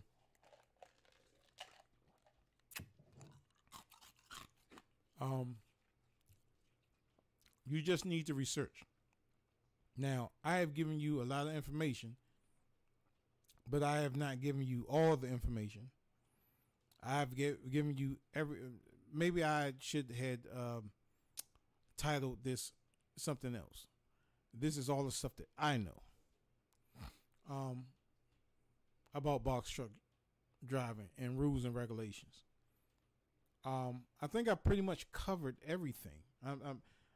I can say with confidence I might have covered everything, but as I do always, don't take my opinion for it. Look at other YouTubers or Facebookers or whatever, or Twitch streamers, more YouTubers on this subject, and you can take from this person and that person, and then you can make a judgment if you want to drive box trucks or if you want to open up your own box trucking company. There's plenty of ways that you can do it.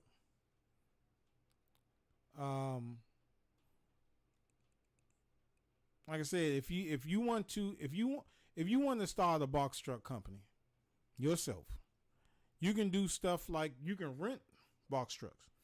You can rent like rider trucks for 30 days and make that money. You know what I'm saying? You don't need you just need a broker. A good broker that's going to get you some loads, right? And especially with rider, you don't really have to come out of pocket with gas up front. What happens is that you go to the rider stations and you fill up, and after 30 days, I think they give you your bill. So you pay your bill, the amount of gas that you use at rider, and you do that. You don't have to pay like every day. At least with rider, I don't know if it's like that anymore, but when I was driving box trucks, you would just go to rider, they would fill you up, and then you would be on your way. And I guess whoever rented the truck for you, at the end of that 30 days, you'd have to turn that truck in. But at the end of the 30 days, all the fuel that you have gotten in that rider truck, then that will be on your bill. Well, then you can rack up a rack of cash, man. You can rack up a rack of cash. Question is, will I ever go back doing box truck driving? I really wanted to get my CDL at one point in my life, but I don't know. I got a few more years in this game that I would be comfortable with getting a CDL and going over the road. Not so much now. Driving box trucks, the only way that I would drive another box truck is when I make my move to Florida. When I make my final move to Florida, and I would only drive in Florida. I wouldn't drive anywhere else.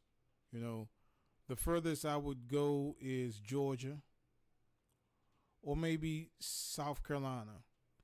So I would just do a South Carolina run, South Carolina and back to Florida. That's it. That's all I would do. That's if I'm up to it. The job that I got now is pretty good. I can transfer. Matter of fact, I'm gonna use that one to transfer to Florida when I do make this move. So, yeah, man.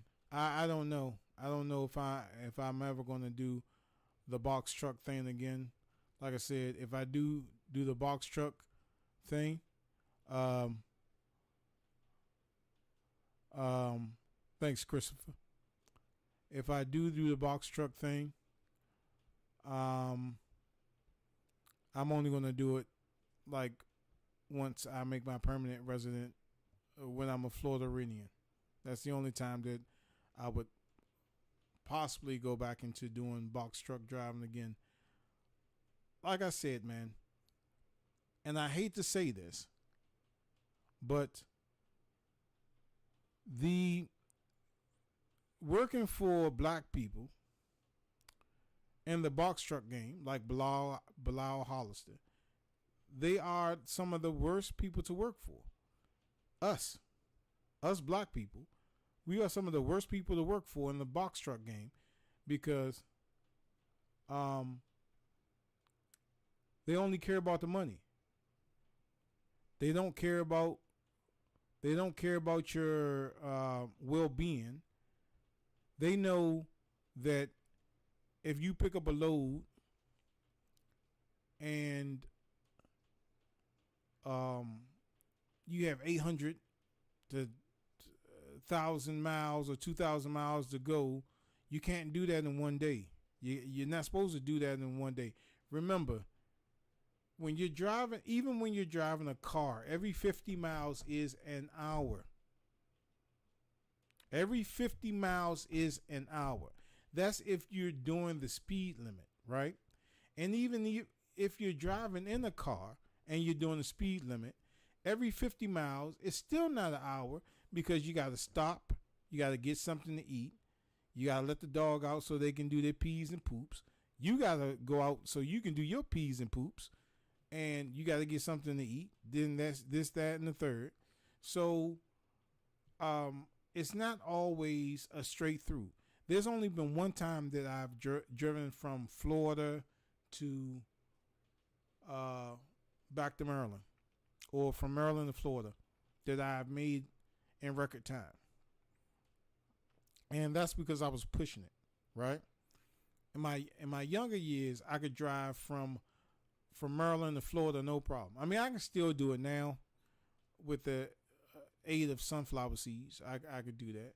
But I'm getting a little bit older now, and it's starting to taking the wear and tear on my body when I do that. Hold on, Christopher. Let me see what you wrote.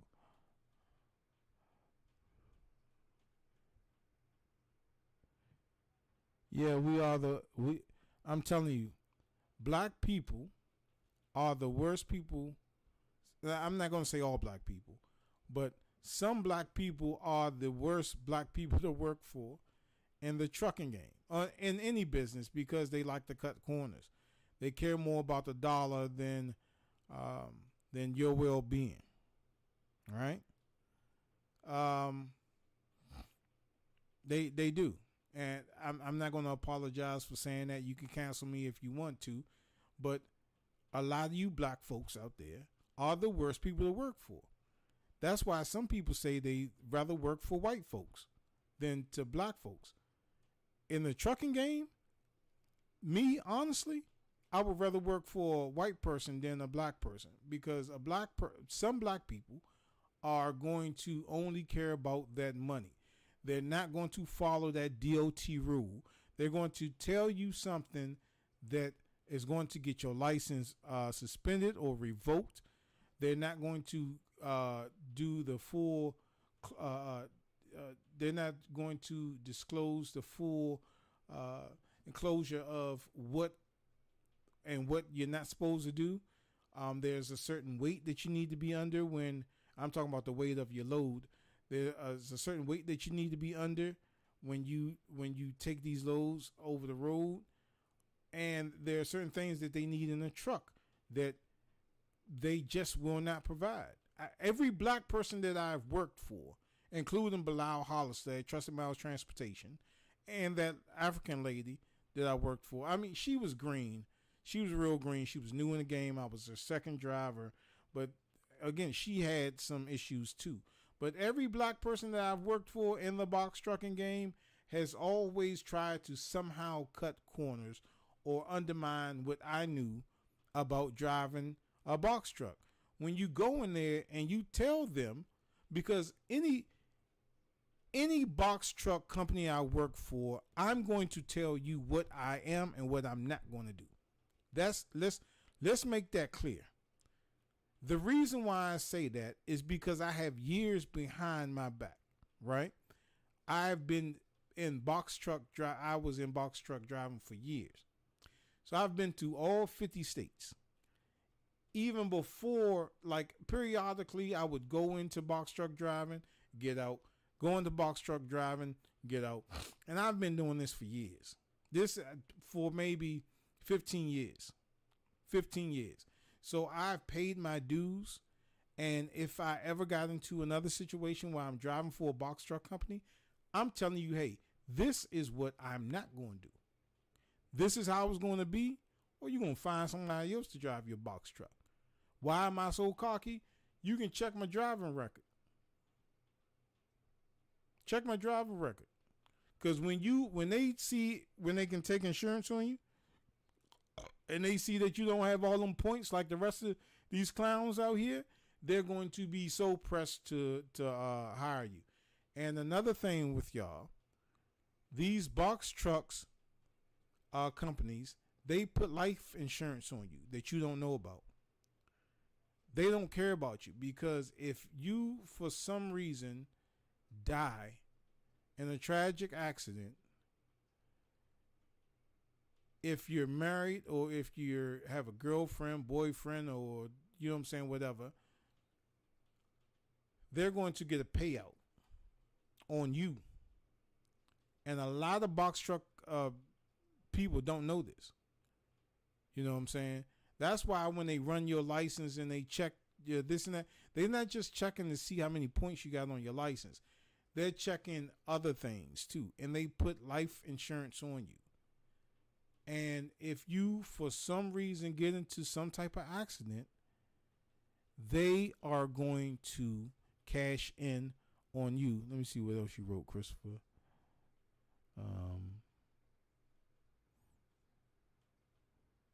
Yeah, y'all get too comfortable.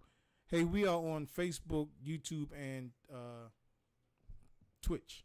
So, what's up, Christopher? He's commenting on the Facebook side. But like Christopher said, they get too comfortable. But they take life insurance policies out on you. Okay? For each load that you take, you have a life insurance policy out on you. So if something happens to you, they can recover. So that's what I'm saying. When you start working for these box truck companies, they don't give a damn about you. The brokers that book these loads don't give a damn about you. The brokers that book these loads know that you are in a box truck. They know that you're not in a semi. The reason why you are getting those loads because you're in a box truck is because the bill of lading requires either a semi truck or box truck, or it'll say box truck only, or box truck or semi truck. If it says box truck only, they still want you to drive 800 and some odd miles at 5 o'clock in the evening or whenever you get that load and be there by the next morning. You know, sometimes you have to cross 4 or 5 states to get to your destination, and you cannot do that if you have been driving since 7 o'clock that morning. That is that you dropped off your load from the previous night. You had to leave your hotel at 6 something. You know what I'm saying? You had to leave your hotel. You had to get up at like 5:30. Eat breakfast if you want to, or if you want to sleep in late, you get up at 6:30. Go out to your truck, do your pre-trip, check all your stuff that you need to check, your fluids and tire pressures and all that other stuff, all the stuff that you need to do for a successful pre-trip. If you started your trip at 6 something in the morning because your load had to be there by 7 o'clock, that's when your hours start. Your hours start as soon as you put that thing in drive. They can't discredit your hours because if you dropped off a load, then you went to go drive 2 hours to pick up a load and you're not able to pick that load up. Oh, well, okay, you can't pick that load up. Go here and pick that load up. That doesn't mean that 2 hours that you drove to pick a load up that you can't pick up, they got canceled or whatever for some reason. Do you need to see? No, you don't need a CDL to drive a box truck. You don't need a CDL to drive a box truck. The only time that, and this is somebody, Joe is asking this on YouTube. The only time you need a CDL to drive a box truck is if you're over the weight capacity that your box truck can handle. And the only way that you're going to find out is if you have to, well, first of all, like I said before, you have to stop at every weight station. Every box truck driver has to follow the rules of a semi truck driver.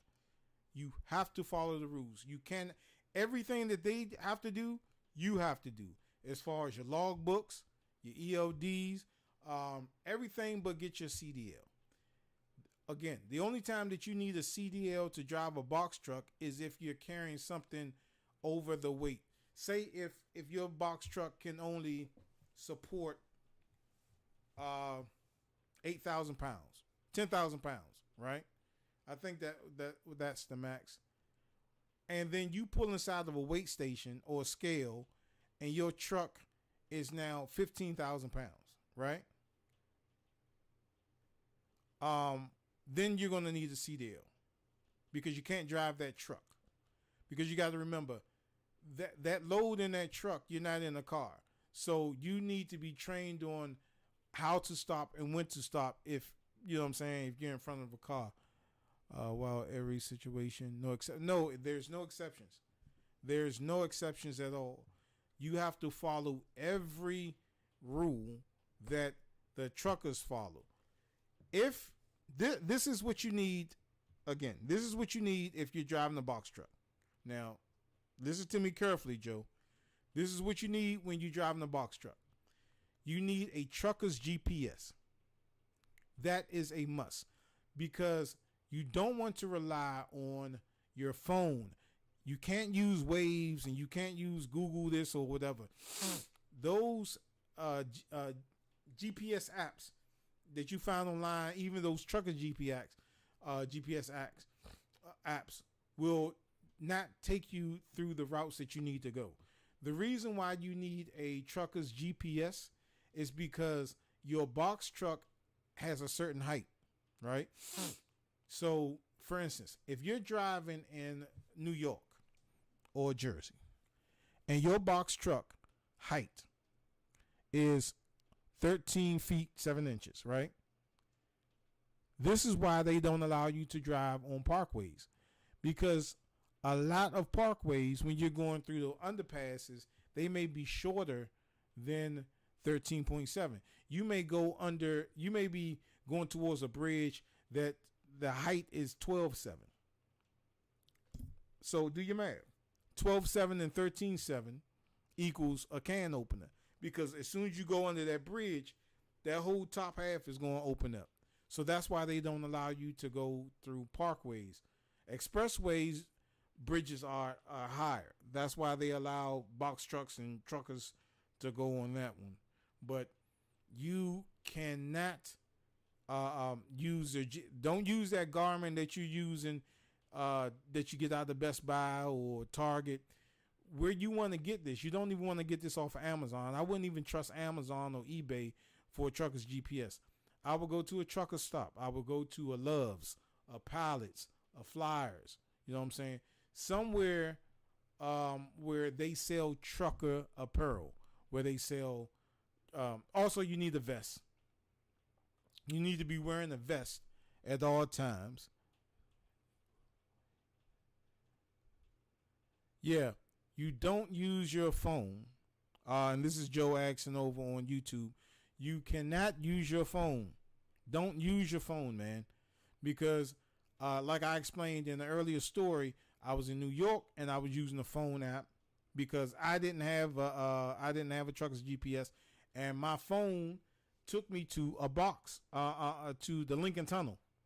Now, I was using a trucker's GPS app, and it still took me through the Lincoln Tunnel.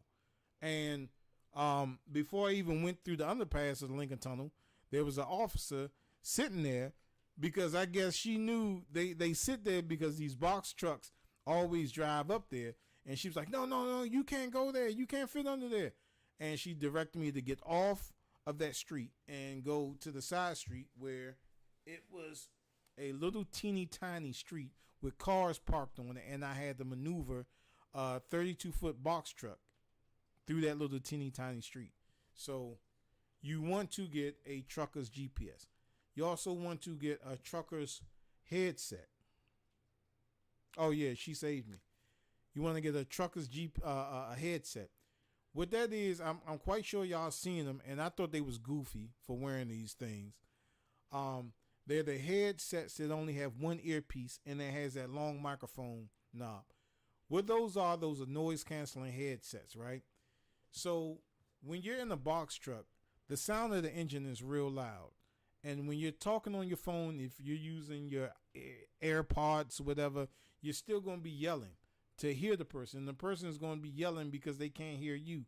With those noise canceling, I don't know how they do it, but they soften that sound so that it doesn't bleed into the earpiece.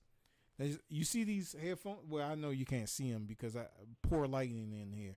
But you know, when you go to the studio, if you ever went inside the studio to record some tracks or whatever, or you see a scene, watching a movie, and you see a guy or girl in a booth, and they got these earphones on with the puffy sides on. Those stop because I used to perform as well, and I used to be in the studio. So what these do is they block out some of the outside noise, and what they do is they don't bleed out, because I'm hearing what I'm saying in my earphones. But if I had some cheap earphones like the Walkman earphones of yesterday, they would bleed out, and then you would hear echo coming into the mic. A trucker's life is interesting. I follow their YouTube channels. Very interesting. Watch. Yeah. Now, like I said, trucking makes you a ton of money. Even box trucking makes you a ton of money. But like I said, you cannot sleep in these box trucks because you're looking at $15,000 worth of tickets, because the DOT officer, he will ask you, where did you sleep at? And if you tell him that you slept inside your box truck, be prepared to be shut down for 10 hours at least. Be prepared to be shut down, and be prepared to spend a lot of money on tickets, because you cannot get adequate amount of sleep. I don't care how many YouTubers you see that's in the trucking game, that's in the box trucking game, and there's plenty of them out there that say, man, I slept in my box truck and it's comfortable. No, it's not. It's not comfortable, man. Because if you're delivering freight in a state that has 3 seasons, you're hot in the summer and you're cold in the winter. No, you cannot. You can sleep inside your semi-truck. A semi-truck has a sleeper. You go in the back of a semi-truck, you have your bench, you have your tables, you may have your bunk beds, and you can pull out and you can sleep in those trucks. Well, a box truck has a bucket seat. And then even some box trucks don't have a bucket seat. Some box trucks have a passenger seat and then a driver's seat, and then it has like maybe a cup holder or something, or the emergency brake or whatever, or the gear shift in the middle. So what you have to do is you have to put something over that, because you're sleeping on 2 parts. You know what I'm saying? it's not a bucket seat. So you're gonna have to find something to put in that middle console to support your back. So this is why they don't let you sleep in box trucks, because you can't get adequate amount of sleep. And that's exactly Joe. Okay, let me tell you what Joe said. He said, I notice if your body doesn't lay flat, it won't get the rest it needs. That's exactly right. That's why you cannot sleep in a box truck, because even if you do sleep in a box truck, your feet don't go all the way to you. Depend if you're a tall person. I'm pretty short, so I was able to lay across the seat. I'm so short that the air ride that I had on the seat, I can swing my legs on it. Like if I pump the air ride all the way, and the air ride is the seat. When you go over bumps, it's like a shock. It's like a shock system. You don't feel the bumps, right? You ride on the air ride. So if I would pump the air ride all the way up, I can swing my legs on the. I can swing my legs like I was sitting in the high chair, man. So that's how short I am. I'm about 5'6", 5'7". So I was able to do that. But if you're like 6 foot, whatever, there's no way that you're sleeping in a box truck comfortably. And that's why the DOT officers would ticket you and tell you that's why you need to sleep in the bed. You need to sleep in the bed so you can stretch out, so you can get adequate amount of sleep. Because this is the thing. A lot of people think that driving is just you sitting on your ass for 10 hours. Just driving. That's all you're doing. You ain't doing nothing. You're just sitting on your ass driving, listening to some music. You know what I'm saying? Drinking your soda, eating your chips. You're not doing nothing. Driving is a workout in itself, because you're using all your senses, right? You're using all your body parts, all your movable body parts. You're using both your hands. If you drive with two hands on the steering wheel, right? Even if like sometimes you may go 5 minutes just driving with one hand, eventually you're going to use both hands because you may need a wide turn. And if you don't have that little knob that's on your steering wheel that you can just grab and turn like that, you're going to be looking like a bus driver. You know what I'm saying? Using your two hands, right? You're using both your feet. Okay? This is not always in the case. If you're driving a manual, then you're driving a clutch. Like I drive a clutch. You know what I'm saying? I drive a clutch. I drive a 6-speed. So I'm using both my feet the whole time. So I'm using every movable body part. Now I'm using all my senses, because you don't have a rear view mirror, right? You don't have that mirror that's in the middle of your windshield. You have a mirror that's on your passenger side. You have a couple of mirrors that you can see out of, and you have mirrors on your driver's side that you can see out of. Now you're using all your senses in there, and you're using your brain, right? So if you need to get over on your left side or your right side, now if for some reason your mirror, you hit a bump and your mirror got out of whack, now you're saying, okay, that Nissan Maxima, that was the last car. There's no more cars behind that. So let me get in the left lane. Or that Dodge Magnum, there's no more cars. That was the last car. So let me get over there. So you're using all of your senses. That sounds draining just listening. I can't imagine driving like that for a long distance time. Yeah. So like I said, a lot of people think that when you're driving box trucks, you're just sitting on your ass and driving. That's all you're doing. It's a lot of work in that. It is a lot of work. It's a lot of painstaking work, especially, your ass is going to be sore if you don't have some type of cushion under there. If you don't have an air ride, you're going to be feeling all those bumps.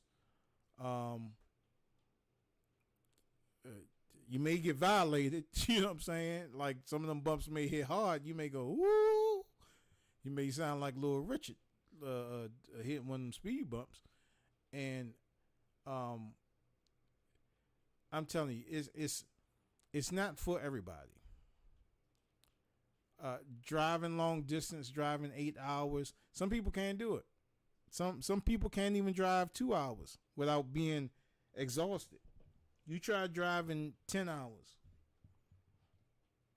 Right? And some of y'all drive more than that in a day. You know, say you're a youngin' on the weekend, right? You get your parents' car or you got your car. And I don't know how you youngins do it today. Like when I was young and going to clubs after school and stuff like that, you know what I'm saying? My mans would pick me up. Especially like on the weekends, we would get started at 12 o'clock in the afternoon. So we're driving from 12, 1, 2, 3, 4, 5, 6, 7, 8, 9, 10, 11, 12, 1, 2. So we driving for 15 hours, but we're driving around. He's driving for 15 hours, but we're driving around in the city. And that's nothing. Like some of y'all don't realize that y'all do that. Now, when I was young, that's what we was doing. My cousin looked up and had a car accident. Money to buy a trailer and a truck. Been driving since the 80s. Yeah. So, that's a good deal. So you can drive more than that. But driving straight from state to state to state to state, a lot of people discount that, and they really don't think it's something, but it is.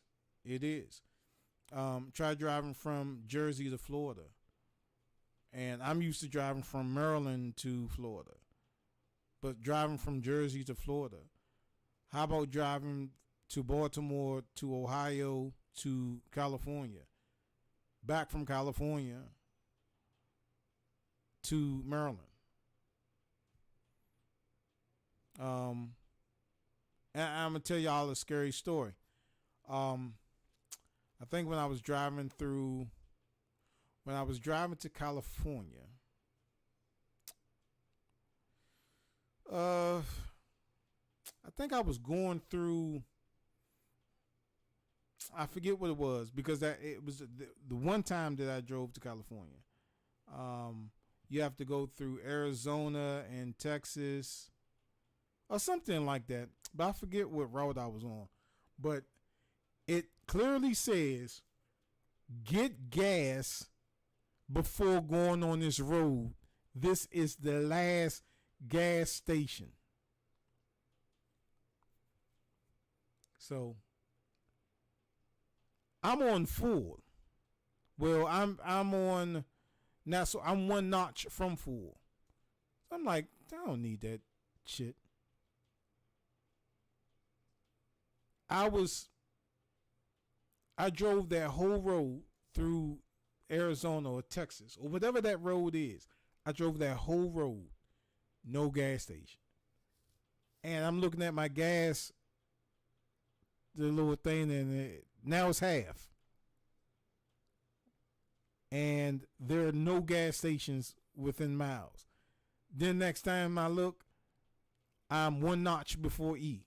Oh man, I was sweating like a prostitute in church because I thought I was gonna run out of gas. But luckily, that thing was on the E and the yellow light was on, and I was driving on that yellow light for a good like 20 minutes. And I finally got to a gas station. But I don't know what that route is, but it's going to California, and you're going through either Arizona or Texas, somewhere through that, and it's going to tell you last stop before you, please get gas. It's last stop. But that's some of the stuff that you will encounter when you're driving a box truck when 95 goes to 2 lanes get scary. Yeah, well, when you're driving the box truck and you got to go up to New York, like I said, that's one thing I don't do. I don't drive to New York. I don't drive to New York. If y'all ever been to Washington, D.C., and you've been downtown D.C., and you've been downtown D.C., like W Street, E Street, K Street, and I'm talking about D.C. when government workers are getting off. That's how it is driving through New York every hour. You got to be a beast to drive in New York. I've drove on Route 66 before. I remember that. You have to be a beast to drive in New York in a box truck. Never alone a regular truck, a regular car. You have to be a beast to drive a box truck in New York. Until I got into my 40s, I never understood why the hell you can live in New York all your life and not have a car. Why don't you have a car? When I was able to drive through New York, I said, "Oh, this is why." Oh, you from New York, Joe? Yeah. Driving the box truck, driving a big wheel through New York is probably even hell. And that's what you standing on top of the big wheel with your two hands on the on the steering wheel and one foot on the axle of the big wheel, and you pushing it with your other foot, driving the big wheel in New York. It's crazy. Yeah, don't need to, because it's like if you got to be a beast to drive through New York. And me, I'm a motorcycle guy, right? I'm not a car guy, right? I prefer to get I'm getting my bike together now. This fuel pump situation, because I let it sit for so long. But I'm not a car guy. I'm a motorcycle guy because I don't like traffic. I have road rage, and I'm very impatient when it comes to traffic. I don't like sitting at lights. I don't like how you're behind somebody and the light turn greens and they greens. The light turn green and they take like 12 seconds just to move the car. And I'm like, how green do you want this light to be? Do you want it to be like neon bright, burn the retina in your eyes green? Go. And I'm honking the horn. I'm honking the horn after 2 seconds after the light turns green and there's no traffic coming. Or I hate when somebody is making a turn into a parking lot and you're behind them and they take forever to turn inside the park. There's no cars coming. They take forever to turn inside of that parking lot. And you like, what the hell is wrong with this person? My boy drove big rigs from Atlanta and got stuck in, said turn midtown.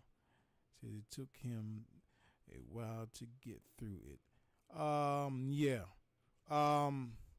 What is that? 80. There's a road in Atlanta. I forget what it's called. Help me out, Joe.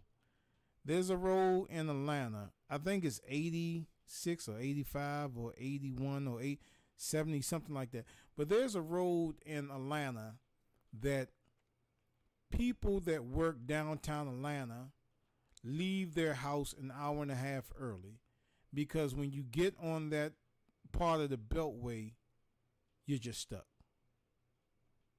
I forget what that beltway is. I think it's 85. Yeah, 85. 85. 85 is worse too. I-85, yeah. I-20, I-75, I-85, yeah. Those are in Atlanta, right, Joe? Joe is commenting on the YouTube side. It's hell. I-20, I-75, I-85 in Atlanta, Georgia. Is I-20 in Atlanta and I-85. is I-20 and I-75 in Atlanta? Yeah, I know I-75 is in Atlanta. I-85 is in Atlanta too. Did I ever take I-20? ATL is the worst place to drive through. Yeah, it is. Yeah. The only reason why I prefer Atlanta over New York is that they don't have a lot of parkways for their stops. Every time I drove through there, but every time I was on 85, I knew I was going to be a while. Even the job that I'm at now, and I had to go to Atlanta to work for to help out up there, and I got stuck on 85. I was like, man, I'm like 10 miles away from my hotel, and 10 miles turned into an hour to get through 85. I'm like, damn, man. 285 just makes a big circle around ATL. Okay, that's like what 95 is, because he's saying 285 just makes a big circle around ATL, and that's what I think. What 95 or 495? It's just a circle, because you go like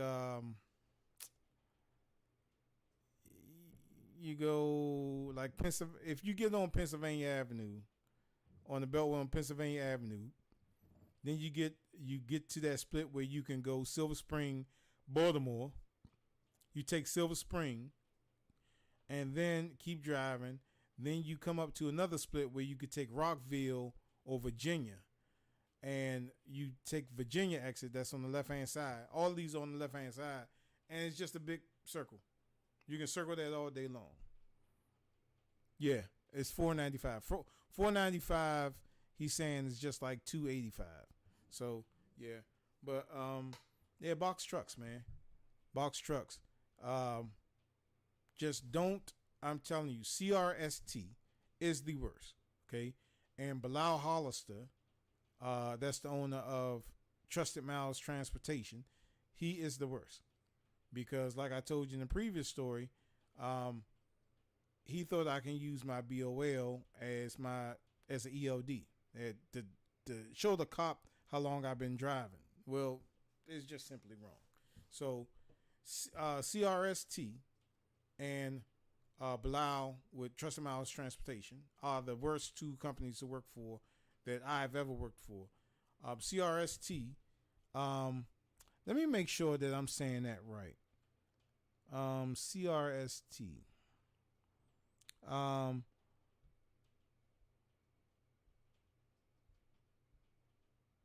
Let me see. CRST is a company where you deliver trucks from state to state. So you're in a different truck every however long it takes you to get there. But the thing with them is that you have to pay for the DEF, you have to pay for the diesel, you have to pay for your meals, of course, you have to pay for your hotel. And what they do is these EMF cards that you can go to truck stops and you use the card to get fuel, right? Not only do they give you a card to use fuel, they give you a card to put your money on. And then you still, say like if you made, well, you're not going to make $2,000. Say if you made $2,000 on your card, you don't get the whole $2,000. You only get a portion of that because you have to pay to take money off that card. So for instance, you can only cash out at a truck stop. It's a card, EMF card or ES, whatever that card is. You get paid on that card, and you got to take that card to a truck stop to withdraw your money. But the kicker is, if your paycheck was $500, you can only take out $200. You have a certain amount that you can take off your card, and the rest of that money stays on your card. So then you're going to have to wait to the next day or 24 hours to take the rest of your money off that card. And then each time you do that transaction, it's going to charge you $2 and some odd cent. and this company is called CRST. Um, they're based out of Arizona. I can tell you that. They are the worst. The worst company.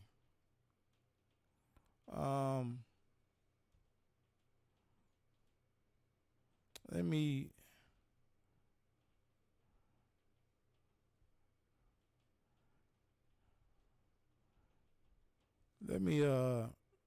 Google this real quick.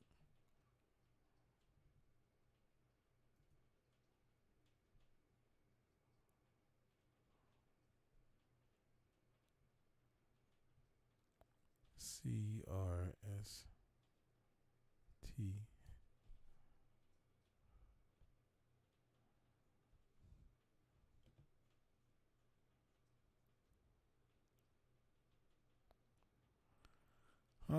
Maybe I'm saying that wrong.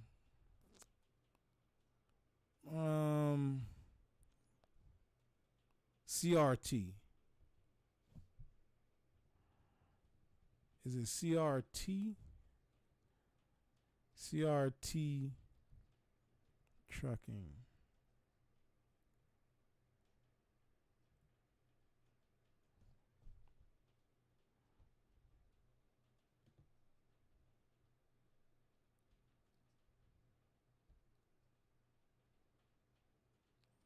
Yeah, I think it's CRST.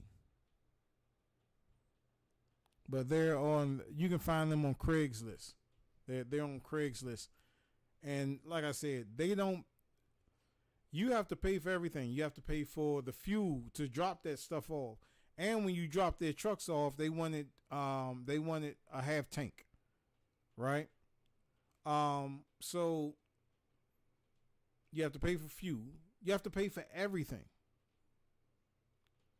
And CRST, they don't do direct deposit. So they give you these little cards that look like Dave and Buster cards, and your money is on that. And when you cash out, you can only cash out a certain limit. But every time you cash out, you have to pay this fee, which is like $2, maybe it's $3 now. So say if you had $50 on your card that you had got paid for, well, when it's time to come out to take out the $50, you can't take out $50. You can only take out $40-something because the rest of that is that fee that you got to pay.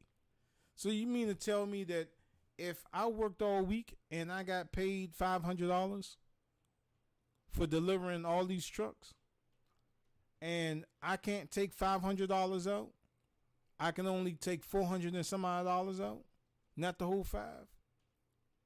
CRST. But y'all know how I am on here, and you know I don't have no filter, but I got to use the bathroom real bad. So I'm gonna cut this stream off because I've been streaming for a while. But I got to go to the bathroom really, really bad. That's what I'm doing over here. So I gotta go. But I appreciate y'all for watching. And on a serious note, like I said, don't work for CRST. If that's the company that pays you to deliver trucks and they pay you on those cards that you can only withdraw at truck stops, don't work for them. Also, don't work for Trusted Miles Transportation. It's a guy named Bilal Hollister. He is based in Laurel, Maryland. Do not work for this cat. Do not work for these jokers. It's an African lady that lives down the street from me. She lives in Fort Washington. She was green when she first came on. I don't know if she got her stuff together now, but she's just ones that don't listen. If you are driving around for your 10 hours, the last thing you want to do is keep driving from hotel to hotel because of the rate. The rate is too high. If you are driving somebody, if they're not picking up the expense for the hotel, because what you are if you're driving a load that's $5,000, you're only getting like $100 and some odd dollars off that. even though that they got to pay for gas, whatever, if the person is not respectful enough to know that you need a good night's sleep to be on that road, and they want to make you pay out of pocket for your hotel room, you don't do that, because you are doing them a favor. They need you more than you need them, because you can always find a box truck job anywhere. You can find a box truck job anywhere. Even if you quit one, if you got fired from a box truck job, you can even go back to some of these jobs. These box truck companies are looking for people to drive their trucks. Why? Because box truck companies make a lot of money. They make a lot of money. You are only going to see dribs and drapes of that. That's all you're going to see. But you have to be stern, or they're going to walk all over you. You're going to have to tell them, I'm not driving past 10 hours. I am not driving to a certain location, right? You can't determine whether you drive day or night. That's really not something that you can dictate. It's like Joe said, it's a nonstop business. You have to get on them about, okay, how much is this load? How much does this load weigh? You know, you must know the innards of your truck. You must know how many pallets that you can fit in there. Because what they're going to try to do is, if you can fit 40 pallets in your truck, right? You can fit 40 pallets. That's probably a little bit insane. Just saying you could fit 40 pallets in your truck, right? It's a lot less than that. But what's going to happen is that if you take 20 pallets and you're at full capacity of your load and you still got room in that box truck, what they're going to try to do is they're going to try to fill the rest of that box truck, knowing that that box truck is going to be overweight. And what they're going to prey on you is they're going to try to tell you to skip these weight stations, which you cannot skip the weight station. Every box truck must go to the weight station to get weighed, right? They're going to try to manipulate you into doing things that you're not supposed to do. They're going to tell you that you can be on the road, just like Bilal Hollister at Trusted Miles Transportation. He told me that he could keep me on the road for 14 hours, which is true, but that's only one day that you can do that. One day out of that month that you can drive 14 hours. The rest of that, it's a done deal. You have to, they have to pay for basically everything. Your log. It would be nice if they paid for your meals. They don't have to, but it would be nice if they paid for your meals. They have to cover that hotel stay. If they encourage you to sleep inside of that box truck, hey, it's up to you. It's going to get you a little bit more money. You know what I'm saying? If they say, okay, if you sleep in the box truck, you get a per diem of $70 or whatever.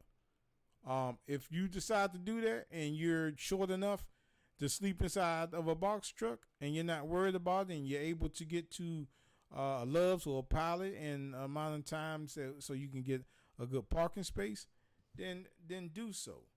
But these cats that you work for at these box truck companies, you got to interview them.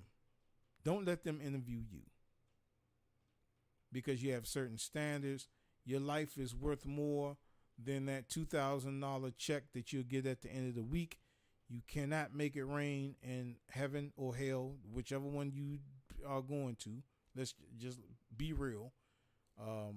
If you're going to hell, so your dollars are going to burst into flames anyway, so you're not going to be making it rain. No, you're going to be praying for rain. And I don't think if you make it to heaven, there's no situation where you'll be at a club where God don't have, bars in heaven. He don't have scantily clothed women in heaven. So you can't take that money with you and make it rain up there. You know what I'm saying? So what you have to do is value your life more than you value that dollar. You know what I mean? So get that money. If you're going to be in that box truck game, get as much as you can. Follow these rules that I gave you. Go to other YouTubers and hear what they got to say about box truck driving. And if it makes sense, then follow it. I may have given you some falsehoods of my knowledge that I know, that you may perceive as not being agreeing with, right? Some of the stuff that I said, you may say, well, that sounds kind of sketchy, and I don't believe that. Do your research. Just don't take my word for it. I lived in that box truck game for years, so I know what I'm talking about. So I feel confident about everything that I said on the box truck driving side. But again, get a second, third, fourth, fifth, sixth, all the way to 100th opinion before you decide to get there. And I'll end you with this note. And this is totally off the subject. When I first got into video production, it took me 4 years to decide on just the software that I was going to get. I had my choice between Adobe Premiere or Final Cut. And I researched this for 4 years before I spent $1. My final result was Final Cut Pro because it ran on Macs only. And the camera that I was looking at, the JVC 700U, it filmed on SD cards, class 10 SD cards. It was very interesting to me how I didn't have to do a tape base, right? Because everybody knows when you're filming and you're going through the Firewire, or you got to dump all that footage, the IEEF, whatever it's called. If you're dumping the footage, you're gonna have to let that tape play from beginning to end to dump all that footage inside of your editing system. With the SD cards, only thing I got to do is just boop and drag it, and that was it. So, and I watched a lot of YouTube videos, and that's how I became what I am today. Now, mind you, the video that you're seeing right now is in low light. I don't have all the stuff up like I usually do because this was an impromptu video. So check out some of my other stuff that I did. Matter of fact, check out Michelle L. Smith. That's a video that I did for my good friend Michelle that's running for Senate. She did a music video. I did a music video for her. I used the Blackmagic Cinema Camera 4K. The 4K, yeah.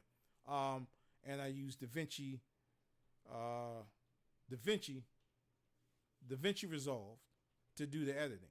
So just don't let what you're seeing right now dissuade you from my editing skills. This is I'm doing some renovations in my studio to make it more comfortable for me to do videos and stuff like that in here. As you can see, I got a light back there. I don't even have that turned on. I'm just using the light from my ceiling fan. But needless to say, before I got into this video game, even the streaming stuff, I did a lot of research. I'm not even using the camera that I usually use. I'm using the camera that I started using when I first started doing video production. That's the Logitech C90. I mean, it's a great camera. It's a USB camera, but it's not as good as the camera that I normally use when y'all see the gamer show. So, like I said, was an impromptu video, but I'm like a cat on a string. I really got to poop, so I really got to go. But again, do your research on the box truck game. Watch as many videos as you can. Get a different perspective from everybody. And if you so choose to do so, you can make a lot of money. Okay. If you are a young person starting out and you live with your parents, and you have a little girlfriend, and y'all are trying to build a life together, legit, and maybe she's living with her parents too. This is a great business that you can go into because you and her can ride in that box truck together. Mind you, y'all sleep inside of hotels. Now, if y'all skinny enough, y'all can sleep on top of each other inside the box truck. Maybe that's a comfortable situation. But it's a great way to get your family started. It's a great way to see the world driving in a box truck. It's a great way for you to take somebody with you on the road, especially your girlfriend or your boyfriend or whoever your love interest is. It's a great way for you to get them out on the road so y'all can experience that stuff together. You can stack your bread. You can do this for like maybe a year. Even if you're sleeping in hotels, within a year, you can drive a box truck and you can have enough money to put down on a house. Or you can have enough money to put down on an apartment and pay it off for a year. Or you can have enough money to buy a car, your dream car. You know what I'm saying? Just as long as you got a place to park it in or whatever. It's driving a box truck for a year and saving your bread will get you very, very far. You can get to 10,000. Let's see, 2, 4, 6, 8, 10. You can get to about $10,000 within 2 months. 10 G's in 2 months. Multiply that. Now that's on the low end side. If you're bringing in at least like $2,000 or $1,900 or $1,800, if you're doing that every week or even every 2 weeks, multiply that by 365 days a week.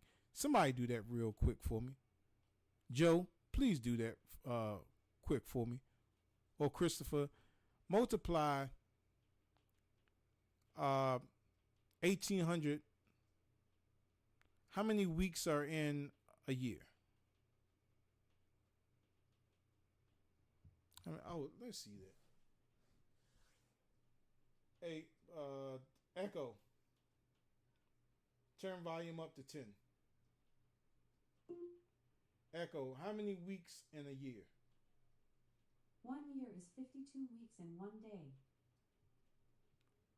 All right. So let's multiply 1,900. Okay. Echo. 1,900 times 52. 1,900 times 52 is 98,800. 98,000. You can make 98,000 in a year with box trucks. That's if you're bringing in $1,800 every week, which is possible. You can do more than that, but 90,000. Now, what can 90,000 get you? 90,000 can get you a down payment on a house. Damn nearly buy a house. 90,000 can get you 2 cars paid off. 90,000 can get you a slingshot paid off. 90,000 can get you the next Xbox, the next PlayStation, the next Dreamcast, if they decide to make one.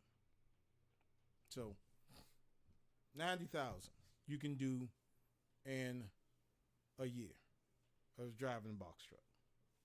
But is it worth it? If you could sacrifice for that amount of time, yeah. But remember the rules and regulations that I say, and I'm really about to go because I got to go to the bathroom. Thank y'all for watching. Be safe out there. Leave a comment, and I'll see you next time. I'm shaking my leg. I got to go. Later, y'all.